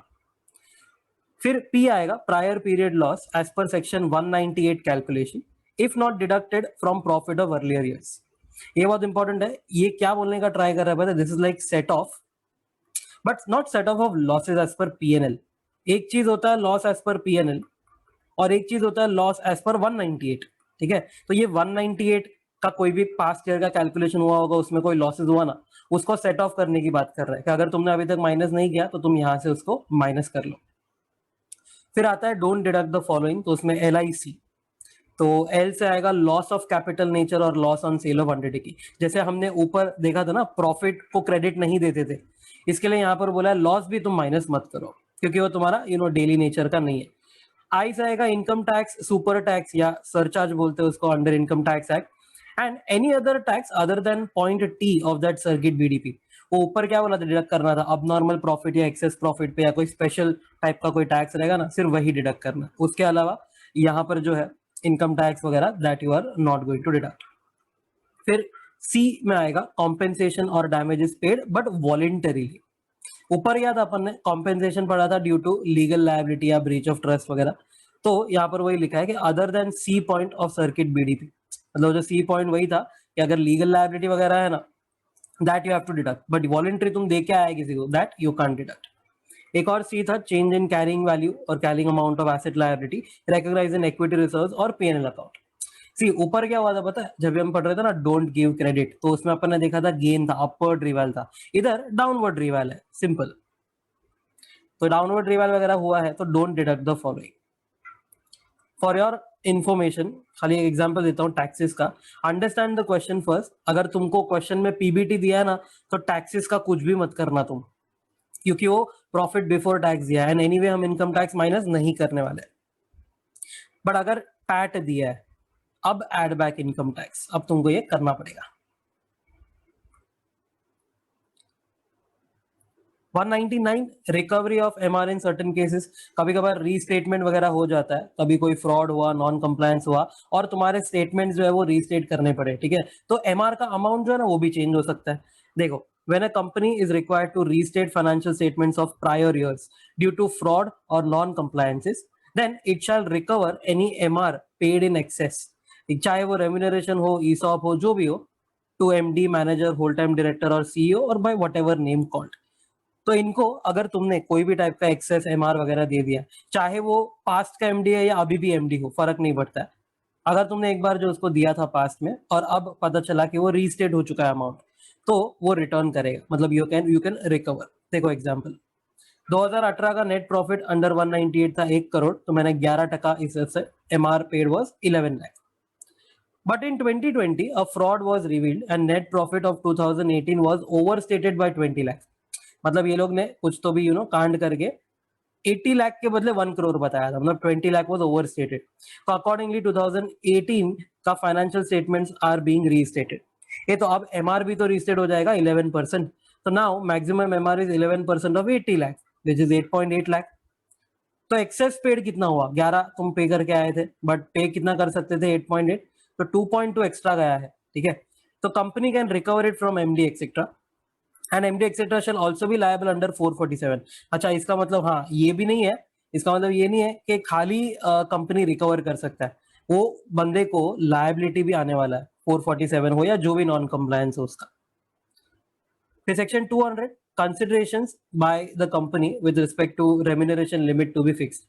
कभी भी आप कंपनी के पास जाओगे अप्रूवल वगैरह लेने, तो कैसे फिक्स करेगा रेम्यूनरेशन? देखो, कंपनी में fix the MR within limits specified in this act as it may deem fit while providing its approval under 196 और 197। 196 अपॉइंटमेंट के लिए था एमडी डब्ल्यूडीटी मैनेजर का, and 197 was regarding remuneration in respect of cases where it has inadequate और no profits. क्योंकि देखो, इनएडिक्वेट या no profits है मतलब कि कंपनी शायद कोई नेगेटिव फेज में चल रहा है, तो कंपनी को बोला है कि तुम बाकी सब फैक्टर्स देखो, उसके बाद उसको रेम्यूनरेशन कितना देना है वो डिसाइड करना। क्या क्या फैक्टर्स है देखो, while fixing the MR, company shall have regards to the following: financial position of the company, professional qualification and experience of that person, remuneration or commission drawn by him in any other capacity or from any other company। मतलब अपने company से ले रहा है, दूसरे company से भी ले रहा है, वो भी देखना। पता चला कि ये दोनों कंपनी से 100 करोड़ उठा रहा है, तो अपने कंपनी से थोड़ा कम दे दो उसको, ठीक है, इट्स रीजनेबल। सिक्योरिटीज और ESOP held by the director या प्लेज्ड बाय द डायरेक्टर, वो भी देख के बाद में डिसाइड करना remuneration. Financial and operational performance in last 3 years देखो। Comparison of remuneration of director versus director and director versus employees. कहीं पता चला कि एम्प्लॉइज को तुम अभी भी समझो ऑन एन एवरेज एम्प्लॉइज को तुम 10 लाख दे रहे हो पर एनम, और पता चला डायरेक्टर्स को तुम 100 करोड़ दे रहे हो, तो इतना डिविएशन जो है ना, दैट इज नॉट एडवाइजेबल। तो वो भी चेक करेंगे वर्सेस वर्सेस करके। फिर 201, forms and procedure of certain applications read with rule 7। ये अपन ने पहले भी पढ़ा था। Every application under 196 for CG's approval shall be made by a form MR2 within 90 days from appointment. याद करो, जिसका 70 इयर्स का एज अटेन हो गया था उसको ऑप्शन 1 दिया था SR पास करो, ऑप्शन 2 था कि अगर तुम्हारा OR टाइप सिचुएशन हो गया ना, for votes are exceeding against वाले वोट्स, तो तुम सीजी का अप्रूवल लेने जा सकते हो। तो इधर ये वो MR2 के हिसाब से तुमको करना है, अप्रूवल लेना है within 90 days from appointment. Before the application is made, एक जनरल नोटिस देना है तुमको। General notice must be sent to all the members of the company indicating nature of application proposed। General notice must be published in at least one English newspaper and one local newspaper of district where the registered office is located, and the notice must be attached along with MR2 along with a certificate of publication in newspaper। ऐसा certify करके देंगे BOD कि हाँ हमने ना ये notice publish किया था न्यूज़पेपर में। And yes, for your info, BOD apply करेगा सेंट्रल गवर्नमेंट को। वो बंदा जो MD है 70 इयर्स का हो गया वो नहीं करेगा, उसको तकलीफ मत दो इतना। 202, CFLU, very important. CFLU to MD, whole time director, manager. CFLU मतलब compensation for loss of office. तो कंपनी में make a payment to MD, whole time director, manager and not any other director. ये बहुत important है। पूरे answer में नीचे ना सब जगह पे तुमको डायरेक्टर डायरेक्टर डायरेक्टर दिखेगा, वो इन तीनों का ही बात हो रहा है, डोंट गेट कंफ्यूज्ड। तो कंपनी में make a payment to them by way of compensation for loss of office और consideration for retirement from office, कोई भी नाम से हो सकता है ये। तो ये खाली ये तीनों को मिल सकता है। ओके, नाउ नो सीफ्लू etcetera can be paid in the following cases. थोड़े केसेस है जहां पर तुम सी फ्लू नहीं दोगे उसको, इट इज नॉट अलाउड। पहला, director resigns from the office as a result of reconstruction or amalgamation and is appointed as MD, whole-time director, manager or any other officer of that reconstructed or newly formed company। तुम्हारे company का demerger हुआ, merger हुआ, amalgamate होके कोई नई company बन गई, जो भी है, अगर तुमको जॉब मिला ना वापस उधर, तो तुमको सी फ्लू नहीं मिलेगा, because actually you have not lost anything. फिर नेक्स्ट, अगर डायरेक्टर खुद से निकलता है तो director resigns otherwise then on reconstruction और अमालगमेशन, क्योंकि वो ऊपर कवर हो गया। That is director resigns voluntarily, खुद से छोड़ के जा रहे हो तो ये तो तुम्हारा डिसीजन है, हमने थोड़ी निकाला है, तो काय का सी फ्लू। Office of director is vacated under 167, मतलब कुछ झोल किया, convicted under any any act, या फिर अनसाउंड माइंड का हो गया, एक्सेट्रा एक्सेट्रा, 167 के हिसाब से गया तो no C flu. Director is guilty of fraud, breach of trust with respect to affairs of that company or holding or subsidiary company. Again, जोल किया, no C flu. Company is being wound up by NCLT or voluntarily due to gross negligence of director. कांड किया रहेगा इसने, company wind up हुआ, no C flu. And he instigated or took part in termination of his office. वो example दिया था ना, तो चलते चलते वो लड़कियों को देखते तो सीटी मारता है, फिर कोई भी कंप्यूटर दिखा तो उसका सीपीयू का वायर खींच के निकल जाता है, फिर किसी का लैपटॉप देखा कभी भी चलते चलते बंद करके जाएगा, किसी पे पानी फेंक दिया, आलतू फालतू चीजें किया और उसको कंपनी ने निकाल दिया। तो ये तो भाई तुम इंस्टिगेट कर रहे हो। बिग बॉस में लोग करते हैं ना, थोड़ा भी आड़ा टेढ़ा बोलेंगे, फिर सामने वाला मारेगा और फिर बिग बॉस को घर से बाहर निकाल देगा। तो ऐसे केस में no C flu will be given, ये जानबूझ के तुमने किया इसके। फिर क्वांटम, मैक्स सी फ्लू कितना दे सकते हो, ये बहुत इंपॉर्टेंट है। Remuneration that he would have earned for remaining tenure और 3 years whichever is lower. उसका जितना रिमेनिंग है, देखो 5 साल का उसको टेनर देता ना अपन, तो अगर समझो उसका रिमेनिंग है 3.5 years या 3 विच एवर इज लोअर, तो हम उसको है ना और 3 साल के लिए रेम्यूनरेशन देंगे। ये बट कितना रेम्यूनरेशन देने का, तो it will be based on average remuneration of last 3 years और shorter period as the case may be. तो समझो अगर ये यही केस में समझो रिमेनिंग है ना 3.5 है, मतलब यू हैव ऑलरेडी वर्कड 1.5, 5 का वो स्केल पे, तो 1.5 काम किए हो ना, तो 1.5 में जो तुम्हारा एवरेज रेम्यूनरेशन था ना, वो मतलब लास्ट 3 years अगर हुआ रहेगा तो वो, नहीं तो शॉर्टर पीरियड जैसे 1.5। ओके, फिर अपन ने एग्जाम्पल देखा था, फटाफट देख लेंगे। एमडी का टर्म है समझो 5 साल का, रेम्यूनरेशन ऐसा डिसाइड हुआ था 5 साल का 10, 12, 14, 16 और 18 lakh. If removed after 2 years या आफ्टर 4 years या फिर एक और है आफ्टर 1 year 8 months। अगर 2 साल बाद निकला, ठीक है, तो एवरेज रेम्यूनरेशन 2 साल का क्या था, 10 और 12 मतलब 11 लाख। नेक्स्ट 3 years के लिए उसको देंगे रिमेनिंग 10 और 3 विच एवर इज लोअर, तो 3 आएगा, तो 11 इंटू 3 33 देंगे। अच्छा 4 साल बाद अगर निकला, 4 साल बाद निकला मतलब ये वाले केस में इधर, तो एवरेज रेम्यूनरेशन अब लास्ट 3 साल का ही लेना है खाली अपने को, तो इधर आएगा 14 लाख। एक खाली साल बचा है ना एक्स्ट्रा, मतलब रिमेनिंग 10 और जो है वो 1 और 3 विच एवर इज लोअर, तो 1 आएगा, तो 14 लाख इंटू 1। अगर क्वेश्चन ऐसा आता है 1 year 8 months के बाद रिमूव हुआ, तो पहले तो एवरेज निकालना पड़ेगा तुमको। तो फर्स्ट ईयर का 10 लाख था, सेकेंड ईयर का 12 लाख था, उसमें 8 ही महीना काम किया, तो 12 इंटू 8/12, ठीक है, डिवाइड बाय अब कितने इयर्स हुए, तो 1 year तो पूरा था एंड सेकेंड 8/12 हुआ था, मतलब 0.666 समथिंग आएगा। तो ये करके रेम्यूनरेशन एवरेज आया 10.8 लाख। कितना टाइम बाकी है, तो इधर देखोगे 1 year 8 months है, मतलब रिमेनिंग 3 year 4 months है, ठीक है, और 3 विच एवर इज लोअर, तो 3 इंटू 10.8 करने का, तो 32.4 लाख मैक्सिमम सी फ्लू दे सकते हैं। No C flu if winding up of a company commence before date of cessation of his office or within 12 months from the date of cessation if assets of the company are not sufficient to repay the shareholders capital and premium। मतलब कि अगर समझो winding up हुआ है, ठीक है, वो निकला ना उसके पहले ही, बिफोर, या फिर वो निकला उसके विद इन 12 मंथ्स, मतलब झोल करके गया है और बाद में वाइंडिंग अप हुआ, समझो विद इन 12 मंथ्स। तो इन दैट केस अगर कंपनी के एसेट सफिशिएंट नहीं है ना पेमेंट करने के लिए, किसको, शेयर होल्डर्स को, तो हम एमडी को वगैरह को सी फ्लू नहीं दे सकते। अच्छा शेयर होल्डर्स कैपिटल तो समझा, व्हाट वाज प्रीमियम, तो याद करो प्रेफरेंस शेयर होल्डर को जो रिडेम्पशन प्रीमियम होता है ना उसका बात हो रहा है। फिर section 202 does not prohibit payment to MD etcetera for services rendered in other capacity. मतलब कि उसको तुम एमडी बनने का पैसा, एमडी है वो, उसका पैसा तो दे ही रहे हो, साथ में अदर कैपेसिटी जैसे कि वो डॉक्टर है या सीए है या लॉयर है, जो भी है, तो अदर कैपेसिटी में है ना, तुम दो उसको, हमको उससे फर्क नहीं पड़ता है। Okay, this was 202। Section 203 appointment of KMP. कौन सी कंपनी कितने केएमपी अपॉइंट करेगी, मिनिमम मैक्सिमम वगैरह कहीं पे भी नहीं लिखा था, तो उसके लिए ये 203 था।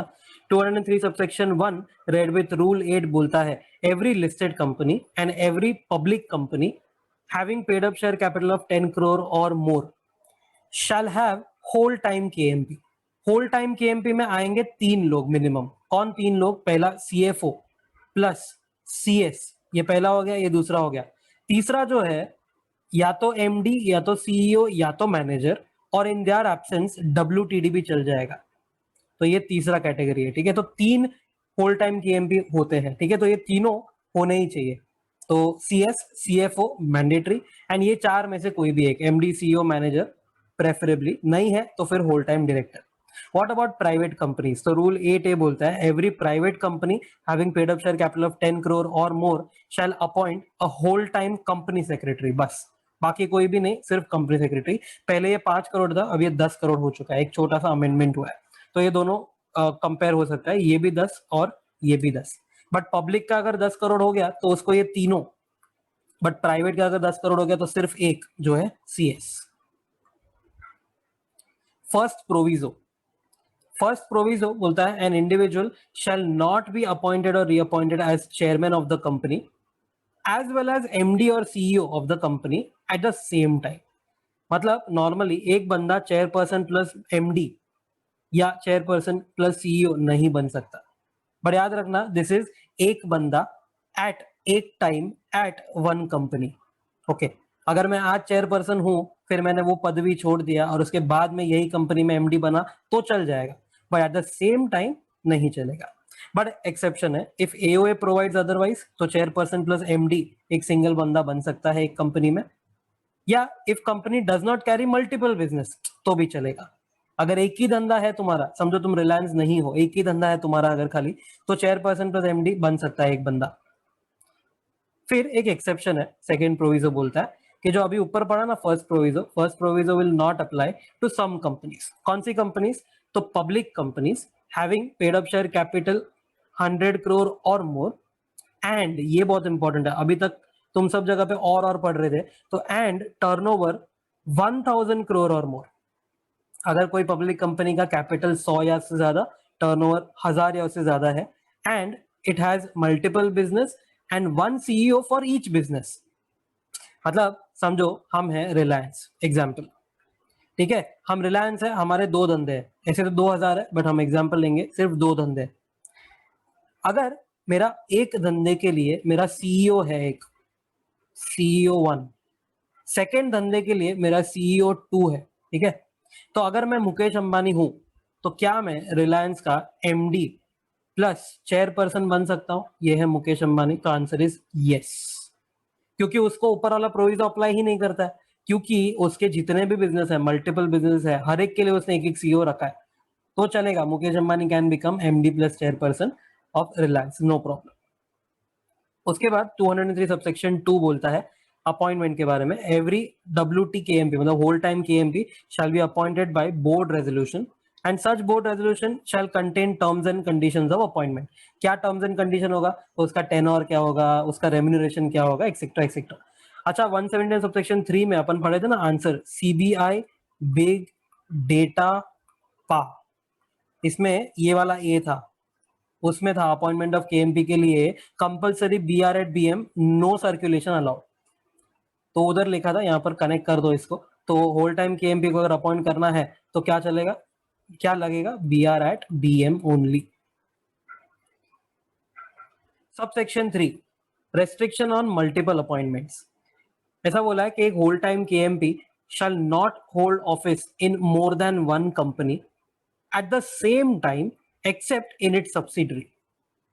मतलब अगर मैं समझो एक कंपनी में सीएफओ हूं, ठीक है, रिलायंस में मैं सीएफओ हूं, उसके नीचे समझो उसका सब्सिडरी है जियो, अगर जियो में मैं सीईओ हूँ, जस्ट एन एग्जांपल, तो क्या चलेगा? हाँ, बिंदास चलेगा। मतलब not more than one company तो बोला है, बट सब्सिडरी होगी ना तो चल जाएगा। अच्छा, फिर एक और समझो, अगर मैं टाटा में अगर सीएस अपॉइंट हो गया तो ये नहीं चलेगा। ओके, क्या इसका मतलब ये है कि मैं टाटा में डायरेक्टर नहीं बन सकता हूँ? नहीं, डायरेक्टर बन सकते हो, डायरेक्टर के लिए कोई वांदा नहीं, देखो नीचे लिखा है, but he can be a director in other company with the permission of BOD. फिर एमडी के लिए एक एक्सेप्शन है, एमडी के लिए बोला है if a person is MD और manager in a company then he can be appointed as MD in one other company, not more than one other company. मतलब एग्जाम्पल, अगर तुम एमडी हो रिलायंस में, अगर तुमको अब एमडी बनना है टाटा में, अलाउ, चलेगा। अब वापस अगर एक और कंपनी है, समझो you want to become MD in Bata, ये नहीं चलेगा, रुक जाओ, हम दो हमारे दो जगह पे एमडी बस है। बट इतना इजी नहीं है, अगर तुमको एमडी बनना है ना दूसरे कंपनी में, समझो रिलायंस के बाद टाटा में, तो अपॉइंटमेंट का एक प्रोसीजर फॉलो करना पड़ेगा by board resolution at board meeting with consent of all the directors present at the board meeting. मतलब यूनानिमस मांगता है, जैसे अपन 186 वाले में पढ़ा था ना लास्ट चैप्टर में, 186 में लिखा था कि LISG तुमको करना होता ना तो यूनानिमस लगता है, वैसे ही। And special notice of this meeting and resolution must be given to all the directors who are in India. सबको पता चलना चाहिए कि क्या रेजोल्यूशन हमको पास करना है। ओके, एग्जाम्पल्स देखे थे अपन ने, तो मिस्टर ए जो है वो एमडी ऑफ रिलायंस है, एमडी ऑफ टाटा है, एडिशनल डायरेक्टर ऑफ एसबीआई है। तो MD of Reliance, MD of Tata चलता है ना, क्योंकि of course I am assuming कि यूनानिमस रेजोल्यूशन मिल चुका है एंड ये एडिशनल डायरेक्टर बना है, उसके लिए भी बीओडी का परमिशन मिल चुका है, तो ये वैलिड हो गया। फिर mister B MD of Reliance Jio, CS of Tata, director of Bata. Director में तो हमको कोई दिक्कत नहीं है, ठीक है। अगर वो एमडी ऑफ रिलायंस जियो है तो भाई अब तुम सेकेंड पोजीशन ले रहे हो ना होल टाइम केएमपी का, ये नहीं चलेगा। You can't become whole time KMP in more than one company, ये बोला था, तो ये हो गया इनवैलिड। फिर एक और मिसेस सी है, तो वुमेन डायरेक्टर ऑफ रिलायंस है, ठीक है। वुमेन डायरेक्टर हो या नॉर्मल डायरेक्टर हो, यहां पर हमको फर्क नहीं पड़ता, डायरेक्टर है तो चल जाएगा, अज्यूमिंग परमिशन मिला बीओडी का। सीएफओ ऑफ रिलैक्सो है and MD of Reliance is subsidiary है। अब देखो, सीएफओ ऑफ रिलैक्सो है, इधर तक ठीक था। एमडी मतलब ये देखो second whole time KMP ship ले लिया उसने, ऑफ रिलायंस इज सब्सिडरी। अब देखो, रिलैक्सो की सब्सिडरी होती ना तो एक बार चल जाता, बट रिलायंस की सब्सिडरी है, ये नहीं चलेगा। अगर यहीं पे लिख देता हूं मैं, समझो कि वो रिलैक्सो का सब्सिडरी है और उसकी वो एमडी बनी है, तो ये एक बार चल जाता, क्योंकि होल टाइम केएमपी जो है it can be in in some other company only if it is our subsidiary. तो यहां पर ये वायोलेशन, तो ये भी हो गया इनवैलिड। फिर 203 सबसेक्शन 4, वैकेंसी हुआ तो क्या सीन है? तो सिंपल है, filled up at board meeting by BOD and कभी तक within 6 months from the vacancy. अभी तक जो भी पढ़ा ना 203 subsection 1, 2, 3, 4 shall not apply to MD, CEO, manager or in their absence WTD to a government company that has not defaulted under 137(92)। ये बोला है सबसेक्शन 4A ने। वो बोलता है कि अगर गवर्नमेंट कंपनी है ना तो ऊपर का कुछ भी नहीं देखने का। मतलब एक बंदा गवर्नमेंट कंपनी में एमडी के साथ साथ चेयरपर्सन भी बन सकता है, कोई इसको कुछ नहीं रोकेगा। क्यों ऐसा सब बोला है पता है? क्योंकि government company as we know कि ऑलरेडी हालत खराब है, पैसे देती नहीं है, लोगों को काम उधर करना नहीं है, तो शायद एक ही बंदा 2-3 पोस्ट लेता रहेगा, तो इट्स ओके, बट डिफॉल्टिंग नहीं होना चाहिए। सब सेक्शन 5 बोलता है कॉन्ट्रावेंशन अगर कंपनी ने किया तो 5 लाख की फ्लैट पेनल्टी। डिफॉल्टिंग डायरेक्टर या केएमपी होगा, डायरेक्टर का भी डिफॉल्टिंग होगा, प्रायर परमिशन नहीं लिया होगा। एक जगह पे तुम एमडी हो, दूसरी जगह पे डायरेक्टर बनना है तो परमिशन लगता है। सिमिलरली केएमपी ने अगर नहीं लिया होगा तो पेनल्टी 50,000 का and 1,000 per day continuing offence का होगा, मैक्सिमम 5 लाख तक ही जाएगा। और चिंदी पेनल्टी है, 5 लाख जो है वो 2-3 महीने में कमा लेगा। Next up section 204 secretarial audit for bigger companies. So every listed company and rule 9 बोलता है every public company with paid up share capital of 50 crore or more or public company with turnover of 250 crore or more और any company private हो या public हो फर्क नहीं पड़ता, having outstanding loan from bank or public financial institution of 100 crore or more. कोई भी इसमें से पब्लिक कंपनी जिसका कैपिटल 50 और मोर है, या टर्नओवर 250 और मोर है, या फिर कोई भी कंपनी जिसका लोन्स आउटस्टैंडिंग 100 करोड़ और मोर है, तो in that case and obviously listed company, इनको सेक्रेटरियल ऑडिट करवाना है. Now what is secretarial audit? तो basically company secretary will do an audit जिसमें वो सब प्रोसेसेस चेक करेगा, जैसे कि वो एजीएम अगर समझो है तो उसका नोटिस टाइम पे गया है कि नहीं, नोटिस में किसने साइन किया है, बराबर किया है कि नहीं, फिर एनुअल रिपोर्ट कैसे बनाया है, जनरल मीटिंग में क्या कोरम था वगैरह. All these small small procedures जो होता है ना, जिससे आपको कंपनी को रन करना है, जो कंप्लायंसेस करना है, वो सारे चेक होंगे यहाँ पे. आपने अगर रजिस्टर मेंटेन किया है तो बराबर किया है कि नहीं, वगैरह वगैरह. प्रोसीजर क्या है? तो it is conducted by practising company secretary. Audit report will be form MR3 में and annex the audit report to the board report, ताकि सब जब भी ये बोर्ड रिपोर्ट जाता है तो ये शेयर होल्डर लोग पढ़ सकते हैं audit report also. What are the duties of the company? तो duty of the company is very simple. यहाँ पे दिया हुआ है कि एक कंपनी का यही ड्यूटी है, give all the assistance and facilities to the practising company secretary for auditing all the secretarial records of the company. जैसे मिनट्स बुक है, फिर वो जैसे मैंने बोला कि वोटिंग होती है, समझो अगर एजीएम में वोटिंग हो रहा है तो उसके भी सारे रिकॉर्ड्स आपने रखे रहेंगे, किसने कितना वोट किया है, yes no whatever XYZ, resolutions कैसे बनाए हैं, everything. Company will have to hand over those records to the practising CS. BOD, तो board report shall include explanations of qualifications और रिमार्क्स. जैसे ऑडिट रिपोर्ट है ना, तो इसको क्वालिफाई भी कर सकते हैं ऑडिटर. तो क्वालिफाई अगर किया तो एक्सप्लेन करेगा BOD कि भाई ये क्यों बराबर नहीं था. सो एनी क्वालिफिकेशंस और remarks made by PCS in MR3 form, ये उसको एक्सप्लेन करना पड़ेगा. अगर कोई भी कॉन्ट्रावेंशन है बाय कंपनी ऑफिसर और द PCS, तो in that case fine 2 lakh का होगा. फ्लैट फाइन है यहाँ पे, तो मिनिमम मैक्सिमम कुछ भी नहीं, आपको 2 लाख तो भरना ही पड़ेगा. फिर 205 functions of CS, read with rule 10. CS क्या क्या काम करता है? तो report to the BOD about compliance of companies act and all the other laws जो उसको लगता है. Ensure the compliance of secretarial standards. Guide the BOD with respect to their duties, powers, responsibilities, and corporate governance. Facilitate and convene board meeting, committee meeting, general meeting, and maintain their minutes. Take approvals of BOD, company, government वगैरह. किधर भी तुमको दिखता है ना prior approval of ये needed, वो needed वगैरह, सब ड्राफ्टिंग भी यही करेगा एंड फैसिलिटेट भी यही करेगा कि हाँ इसका अप्रूवल अभी लेना है. Represent before regulators and NCLT या अथॉरिटीज. एग्जाम्पल वही रेगुलेटर्स एंड अथॉरिटीज में NCLT है, NCLAT है, और भी आएंगे, देखो धीरे धीरे ऐड होते जाएंगे. ROC, फिर अपना एडजुडिकेटिंग अथॉरिटी. ये तो सिर्फ कंपनीज एक्ट में हुए, और भी सारे बहुत सारे जगह पे होते हैं. समझो लिस्टेड है कंपनी तो सेबी. सेबी का भी अंदर इफ यू रिमेंबर बहुत सारे ऑफिसर्स थे, एडजुडिकेटिंग ऑफिसर्स थे, डायरेक्टर वगैरह. बहुत सारे अलग अलग एक्ट में जितने भी अथॉरिटीज रेगुलेटर थे सबके पास तुम CS को भेज सकते हो बिंदास, except high court supreme court. High court supreme court में CA CS वगैरह कोई भी अलाउड नहीं होगा, only lawyer. And last, discharge duties under companies act as well as those given by the BOD. BOD के नीचे ही आता है ये, just like MD and manager. Very important, schedule 5 of the companies act. उसमें 4 part, part 1, 2, 3, 4. Part 1 already studied in 196. याद करो IDR वाला शॉर्ट फॉर्म था, eligibility criteria for MD WDD manager. फिर पार्ट 2 रेम्यूनरेशन, यही तो अपने को मेन चीज पढ़ना है. पार्ट 3 बोलता है some provisions which are applicable for first and second part. And part 4 बोलता है central government may exempt a company from compliance of schedule 5. Okay, part 1 तो हो चुका है. पार्ट 2 में शुरू करते हैं रेम्यूनरेशन. अब इसमें ऐसा है कि सेक्शन 5 है, तो फर्स्ट सेक्शन जो है ना, कंपनी हैविंग प्रॉफिट्स, ये 197 में पढ़ लिया हमने. क्या था ये? 11, 1, 3, 5, 10 वो वाला.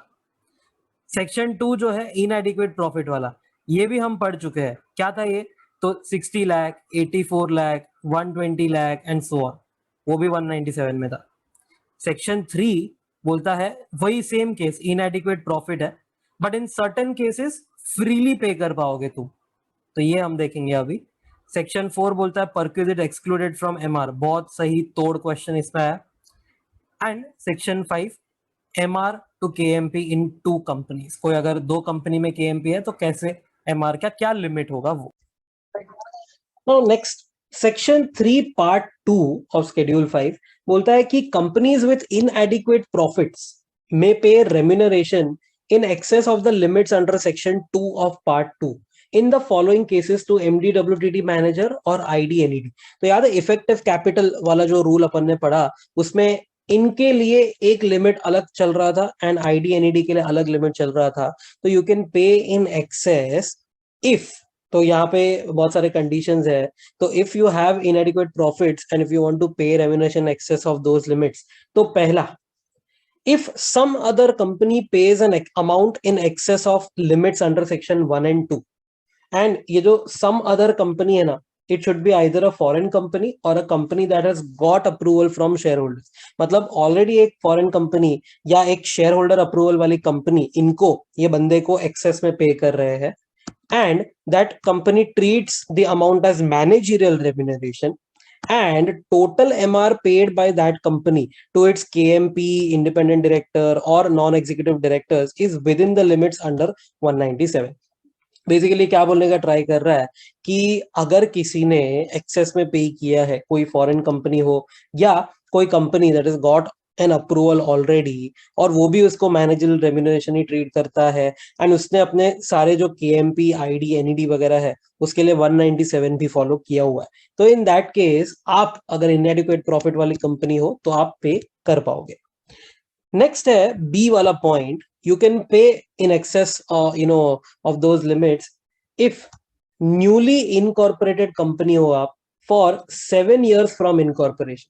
क्योंकि ये स्टार्टअप का फेज रहेगा एक, तो इसको ग्रो करने के लिए शायद तुमको क्वालिफाइड लोग वगैरह चाहिए जिसको ज्यादा पैसा पे करना पड़ रहा है, तो for 7 years from incorporation there is no problem।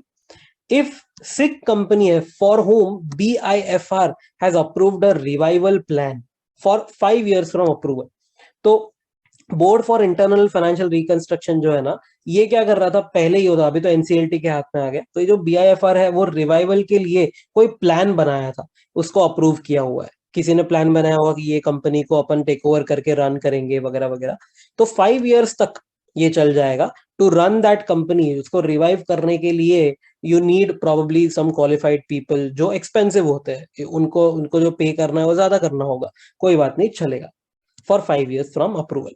and for a company for which a resolution plan is approved by NCLT, जैसे मैंने बोला पहले BIFR अभी NCLT है, तो ये भी 5 years from approval चल जाएगा, नो प्रॉब्लम। इसके बाद सी वाला एक पॉइंट आएगा कि if managerial remuneration is exceeding the limits under section 2 but the MR is fixed by BIFR or NCLT, board for internal and financial reconstruction, and अपना national company law tribunal ने fix किया है, तो बस भाई वो तो माई बाप है, उनके ऊपर तो कोई नहीं है, उन्होंने फिक्स कर दिया तो फिर बिंदास पे करो, नो प्रॉब्लम।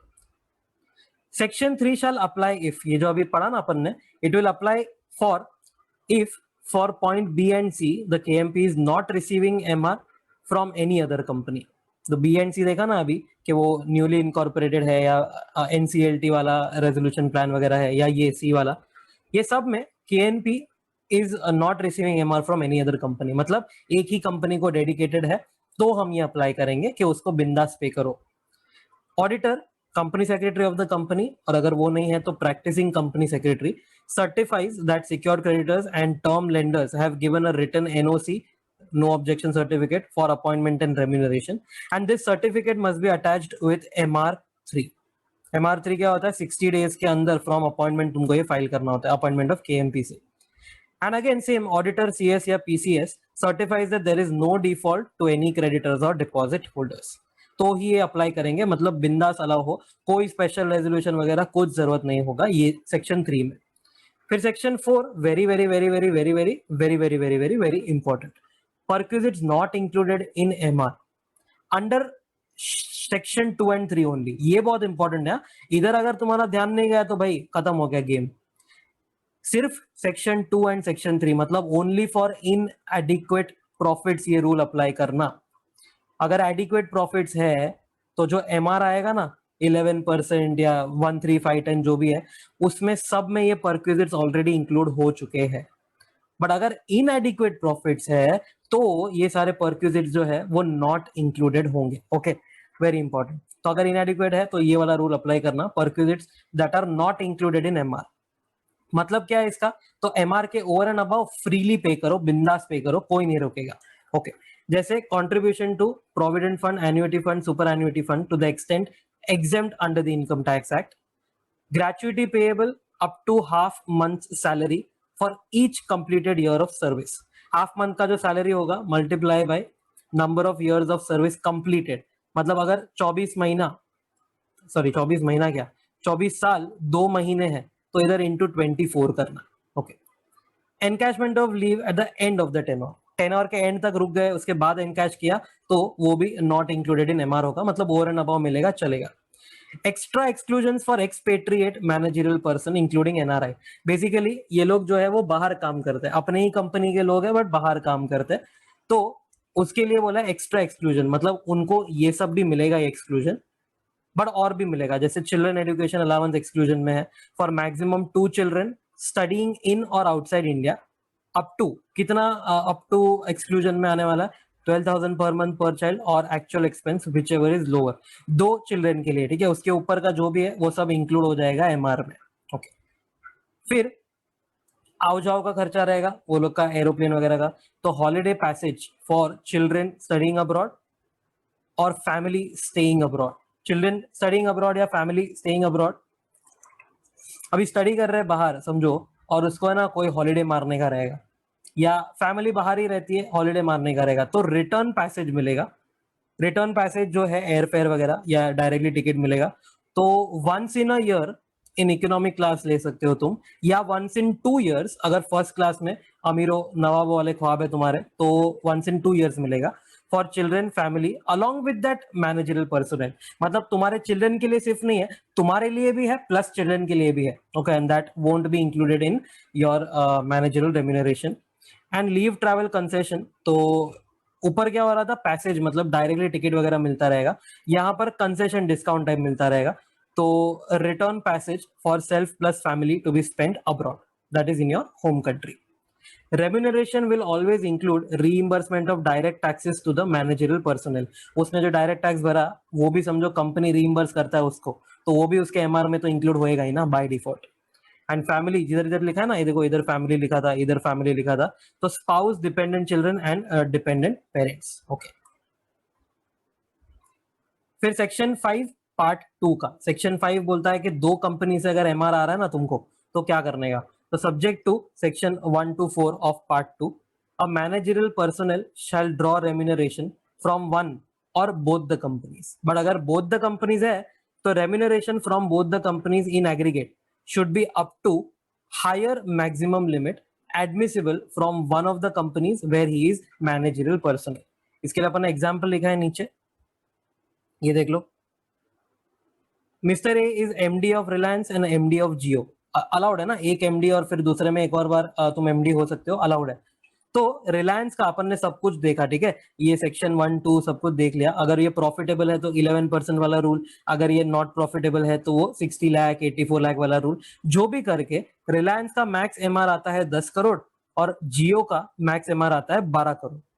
तो ये बंदा मिस्टर ए जो है, he can receive MR from Reliance as well as Jio both combined only up to 12 crore. मतलब ये दोनों में से जो हायर लिमिट है ना मैक्स वाला, तो अप टू 12 करोड़ वो दोनों कंपनी से इन एग्रीगेट छीन सकता है। ओके, फिर पार्ट 3 तो बहुत सिंपल है, provisions applicable to part 1 and 2। अगर तुम पार्ट 1 एंड 2 में फॉल होते हो तो appointment and remuneration under part 1 and 2 shall be subject to approval by or at general meeting. कुछ भी हुआ ना ओआर पास कर लेने का, पार्ट 1 एंड पार्ट 2 में फॉलो रहे तो।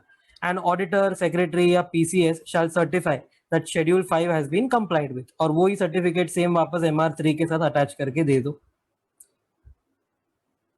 फॉर योर इन्फो, ये बहुत इंपॉर्टेंट, सम सॉल्व करने के लिए, थिंग्स एक्सक्लूडेड फ्रॉम एमआर, मतलब पे बिंदास में क्या क्या आता है, पूरे चैप्टर को क्लब किया है। तो पहला अभी हमने देखा all perquisites under section 4 of part 2। फिर सिटिंग फीस जो है ओवर एंड अबव बिंदास पे करो उसको, एमआर में वो नहीं आएगा। फिर fee paid in professional capacity, वो भी एमआर में नहीं आएगा, प्रोवाइडेड उसके पास क्वालिफिकेशन वगैरह है, etcetera etcetera. Indemnity insurance premium if he is not guilty, indemnity insurance premium उसके लिए भरा ना कंपनी ने, और अगर वो गिल्टी नहीं निकला तो ठीक है, बिंदास करो। अगर वो गिल्टी निकला होता तो उसको हम एमआर में इंक्लूड कर देते। ये क्यों इंपॉर्टेंट है? अभी वो मॉक वाला देखा अपन ने क्वेश्चन, उसमें क्या था कि पहले 84 लाख का अपन ने इफेक्टिव कैपिटल के हिसाब से लिमिट निकाला, 84 लाख का इंटू 8/12 किया था, ये अपना मॉक का क्वेश्चन नंबर 3 एमसीक्यू। तो 84 इंटू 8/12 किया, ठीक है। अब वो एमआर हो गया, ठीक है। अब उसमें क्या पूछा है, एमआर के ओवर एंड अबाउ का भी अमाउंट पूछा था, तो हमने ये परक्विजिट्स ऐड किया, एन्युटी फी वाला, सिटिंग फी हमने ऐड किया, ये प्रोफेशनल कैपेसिटी वाला ऐड किया। अगर ये इंश्योरेंस प्रीमियम दिया होता and if was not guilty तो ये भी हम ऐड करते और फिर उसको टोटल अमाउंट पे करते। मतलब ये सब एमआर में इंक्लूडेड नहीं है, ओवर एंड अबाउ ऐसा समझो कि तुमको एक बोनस मिल चुका है। ओके, रिलायंस इनएडिक्वेट प्रॉफिट का केस है। पहली बात तो परक्विजिट्स पे किया है मिस्टर ए को, एनआरआई है वो, ठीक है। तो यहाँ पर देखा ना, एक्सपेट्रिएट इंक्लूडिंग एनआरआई है, तो बेसिकली ये एक्स्ट्रा एक्सक्लूजन थे उसके लिए, मतलब एनआरआई को ये भी करेंगे अप्लाई, ये भी करेंगे अप्लाई। पहली बात तो ऐसा मत सोचना कि एनआरआई मतलब सिर्फ हम यही अप्लाई करेंगे, ऐसा नहीं होता है। ओके, तो कंट्रीब्यूशन टू आरपीएफ 1 लाख है, ये टैक्स एग्जेम्प्ट हो जाएगा। कंट्रीब्यूशन टू यूआरपीएफ 2 लाख है, ये टैक्स एग्जेम्प्ट नहीं होता है, ठीक है। मतलब इसको मैं मेरे एमआर में इंक्लूड करूंगा। देखो टॉपिक का टाइटल क्या बोलता है, perquisites not included in MR बोला है। Not included in MR will be exempt वाला पार्ट, ये वाला। तो जो एग्जेम्प्ट नहीं है वो तो इंक्लूड होगा। तो यूआरपीएफ को मैंने इंक्लूड कर दिया, ठीक है। ये डब्बा जो मैं ये बना रहा हूं, इसका मतलब मैंने इंक्लूड कर दिया उसको। फिर gratuity for 6 years at 4 lakh per annum, यहां पर बहुत लोगों का डंडा गुल होने वाला है। ग्रेचुइटी फॉर 6 इयर्स बोला है 4 लाख पर एनम। पहली बात तो तुमको इसको इंटरप्रेट कैसे करना है, ये देखो अपना कंडीशन क्या था, gratuity payable for half month salary for each completed year of service. इसका मतलब क्या है पता है? देखो उसका सैलरी यहाँ पर 6 लाख पर मंथ दिया है, 6 लाख पर मंथ का अगर सैलरी दिया है तो हाफ मंथ का सैलरी कितना हुआ, 3 lakh into completed year of service, तो यहाँ पर 6 साल जो क्वेश्चन में दिया है वही लेंगे। तो 3 लाख इंटू 6 ईयर्स जो होता है ना, उसको क्या बोलते हैं अपन, 6 ईयर्स के लिए 3 लाख पर एनम ना। 3 लाख इंटू 6 करते हो मतलब क्या, 3 लाख पर एनम इंटू 6 हुआ। तो ऐसे ही यहाँ पर उसको दिया है 4 लाख पर एनम इंटू 6, समझा? मतलब 3 तक तुमको इंक्लूड नहीं करना है, तो 1 लाख पर एनम तो इंक्लूड करेंगे ना। तो इधर क्या आएगा, इधर भी मैं डब्बा बना दूंगा, इधर आएगा 1 lakh per annum for 6 years. तो 3 lakh per annum for 6 years को एक्सक्लूड करना था, तो 1 lakh per annum for 6 years को इंक्लूड करूंगा। इधर क्या था डब्बे में, 2 लाख था, तो 2 लाख ये हो गया यहाँ पर 6 लाख। अभी तक टोटल 8 हुआ है मेरा एमआर। फिर लीव एनकैश्ड ड्यूरिंग द टेनोर, ये देखो एंड ऑफ द टेनोर बोला ना तो नॉट इंक्लूडेड होता है, बट ड्यूरिंग द टेनोर बोला है मतलब वो भी इंक्लूड करना पड़ेगा। टेनोर खत्म नहीं हुआ है, बीच बीच में उसने लीव एनकैश किया है, तो इन दैट केस ये भी काउंट हो जाएगा 2 लाख। अभी तक कितना हुआ, 2 हुआ, यहाँ पर 6 हुआ, यहाँ पर 2, टोटल 10 लाख हो चुका है अभी तक एमआर। फिर नेक्स्ट बच्चों का एजुकेशन, चिल्ड्रन एजुकेशन अलाउंस दिया है 4 सन्स के लिए 14,000 पर मंथ पर चाइल्ड। ओके, और इधर देखो लेफ्ट में लिखा ही spent 1 lakh each child per annum on education. तो एग्जेम्पशन कैसे कैलकुलेट करने का, 12,000 पर मंथ पर चाइल्ड और एक्चुअल एक्सपेंस बोला है विच एवर इज लोअर। तो पहली बात तो मैक्स 2 चिल्ड्रन का लेना है। ओके, अब मैक्स 2 चिल्ड्रन के लिए तुम कितना यहाँ पर ये नॉट इंक्लूडेड वाले पार्ट में डालोगे, तो 12,000 पर मंथ पर चाइल्ड है, 12,000 पर मंथ पर चाइल्ड ले लो, समझो 2 चिल्ड्रन के हम ले रहे हैं, ठीक है। तो 12,000 पर मंथ इंटू समझो 12 महीने किया तो 1,44,000, और समझो और 2 चाइल्ड है मतलब 2.88 लाख हुआ यहाँ पर। और एक्चुअल एक्सपेंस 2 चाइल्ड के लिए, 2 चाइल्ड के लिए कितना एक्चुअल एक्सपेंस किया है, 2 लाख, क्योंकि देखो इधर 1 लाख पर एनम पर चाइल्ड बोला है ना, तो उसने 2 लाख का एक्सपेंस किया। विच एवर इज लोअर कितना आता है, 2 लाख आया। तो इन दिस केस 2 लाख जो विच एवर इज लोअर है, this will have to be excluded, मतलब ये 2 लाख जो है this won't be included. Okay, अब चेक करो 2 लाख तो हम एक्सक्लूड कर रहे हैं, चेक करो उसको मिला कितना है, उसको मिला है 14,000 पर मंथ पर चाइल्ड।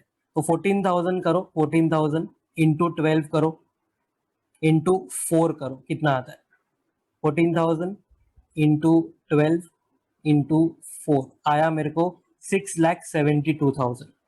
मतलब उसको 6,72,000 मिला था, ठीक है, उसमें से हमको एक्सक्लूड करना है 2 लाख, तो 4,72,000 will be added here, 4.72 lakh. ये हो गया चिल्ड्रन अलाउंस वाला पार्ट। ओके, फिर फाइनली यहां पर लिखा है his salary is 6 lakh per month, तो he was employed for 12 months बोल के रखा है, तो 6 लाख इंटू 12 करो, कितना होता है 72 लाख। अब सबका टोटल मारो, तो इधर 4.72 लाख था और ये ऊपर 10 था, मतलब 14.72 लाख प्लस 72 लाख, कितना होता है देखो 86.72 आएगा।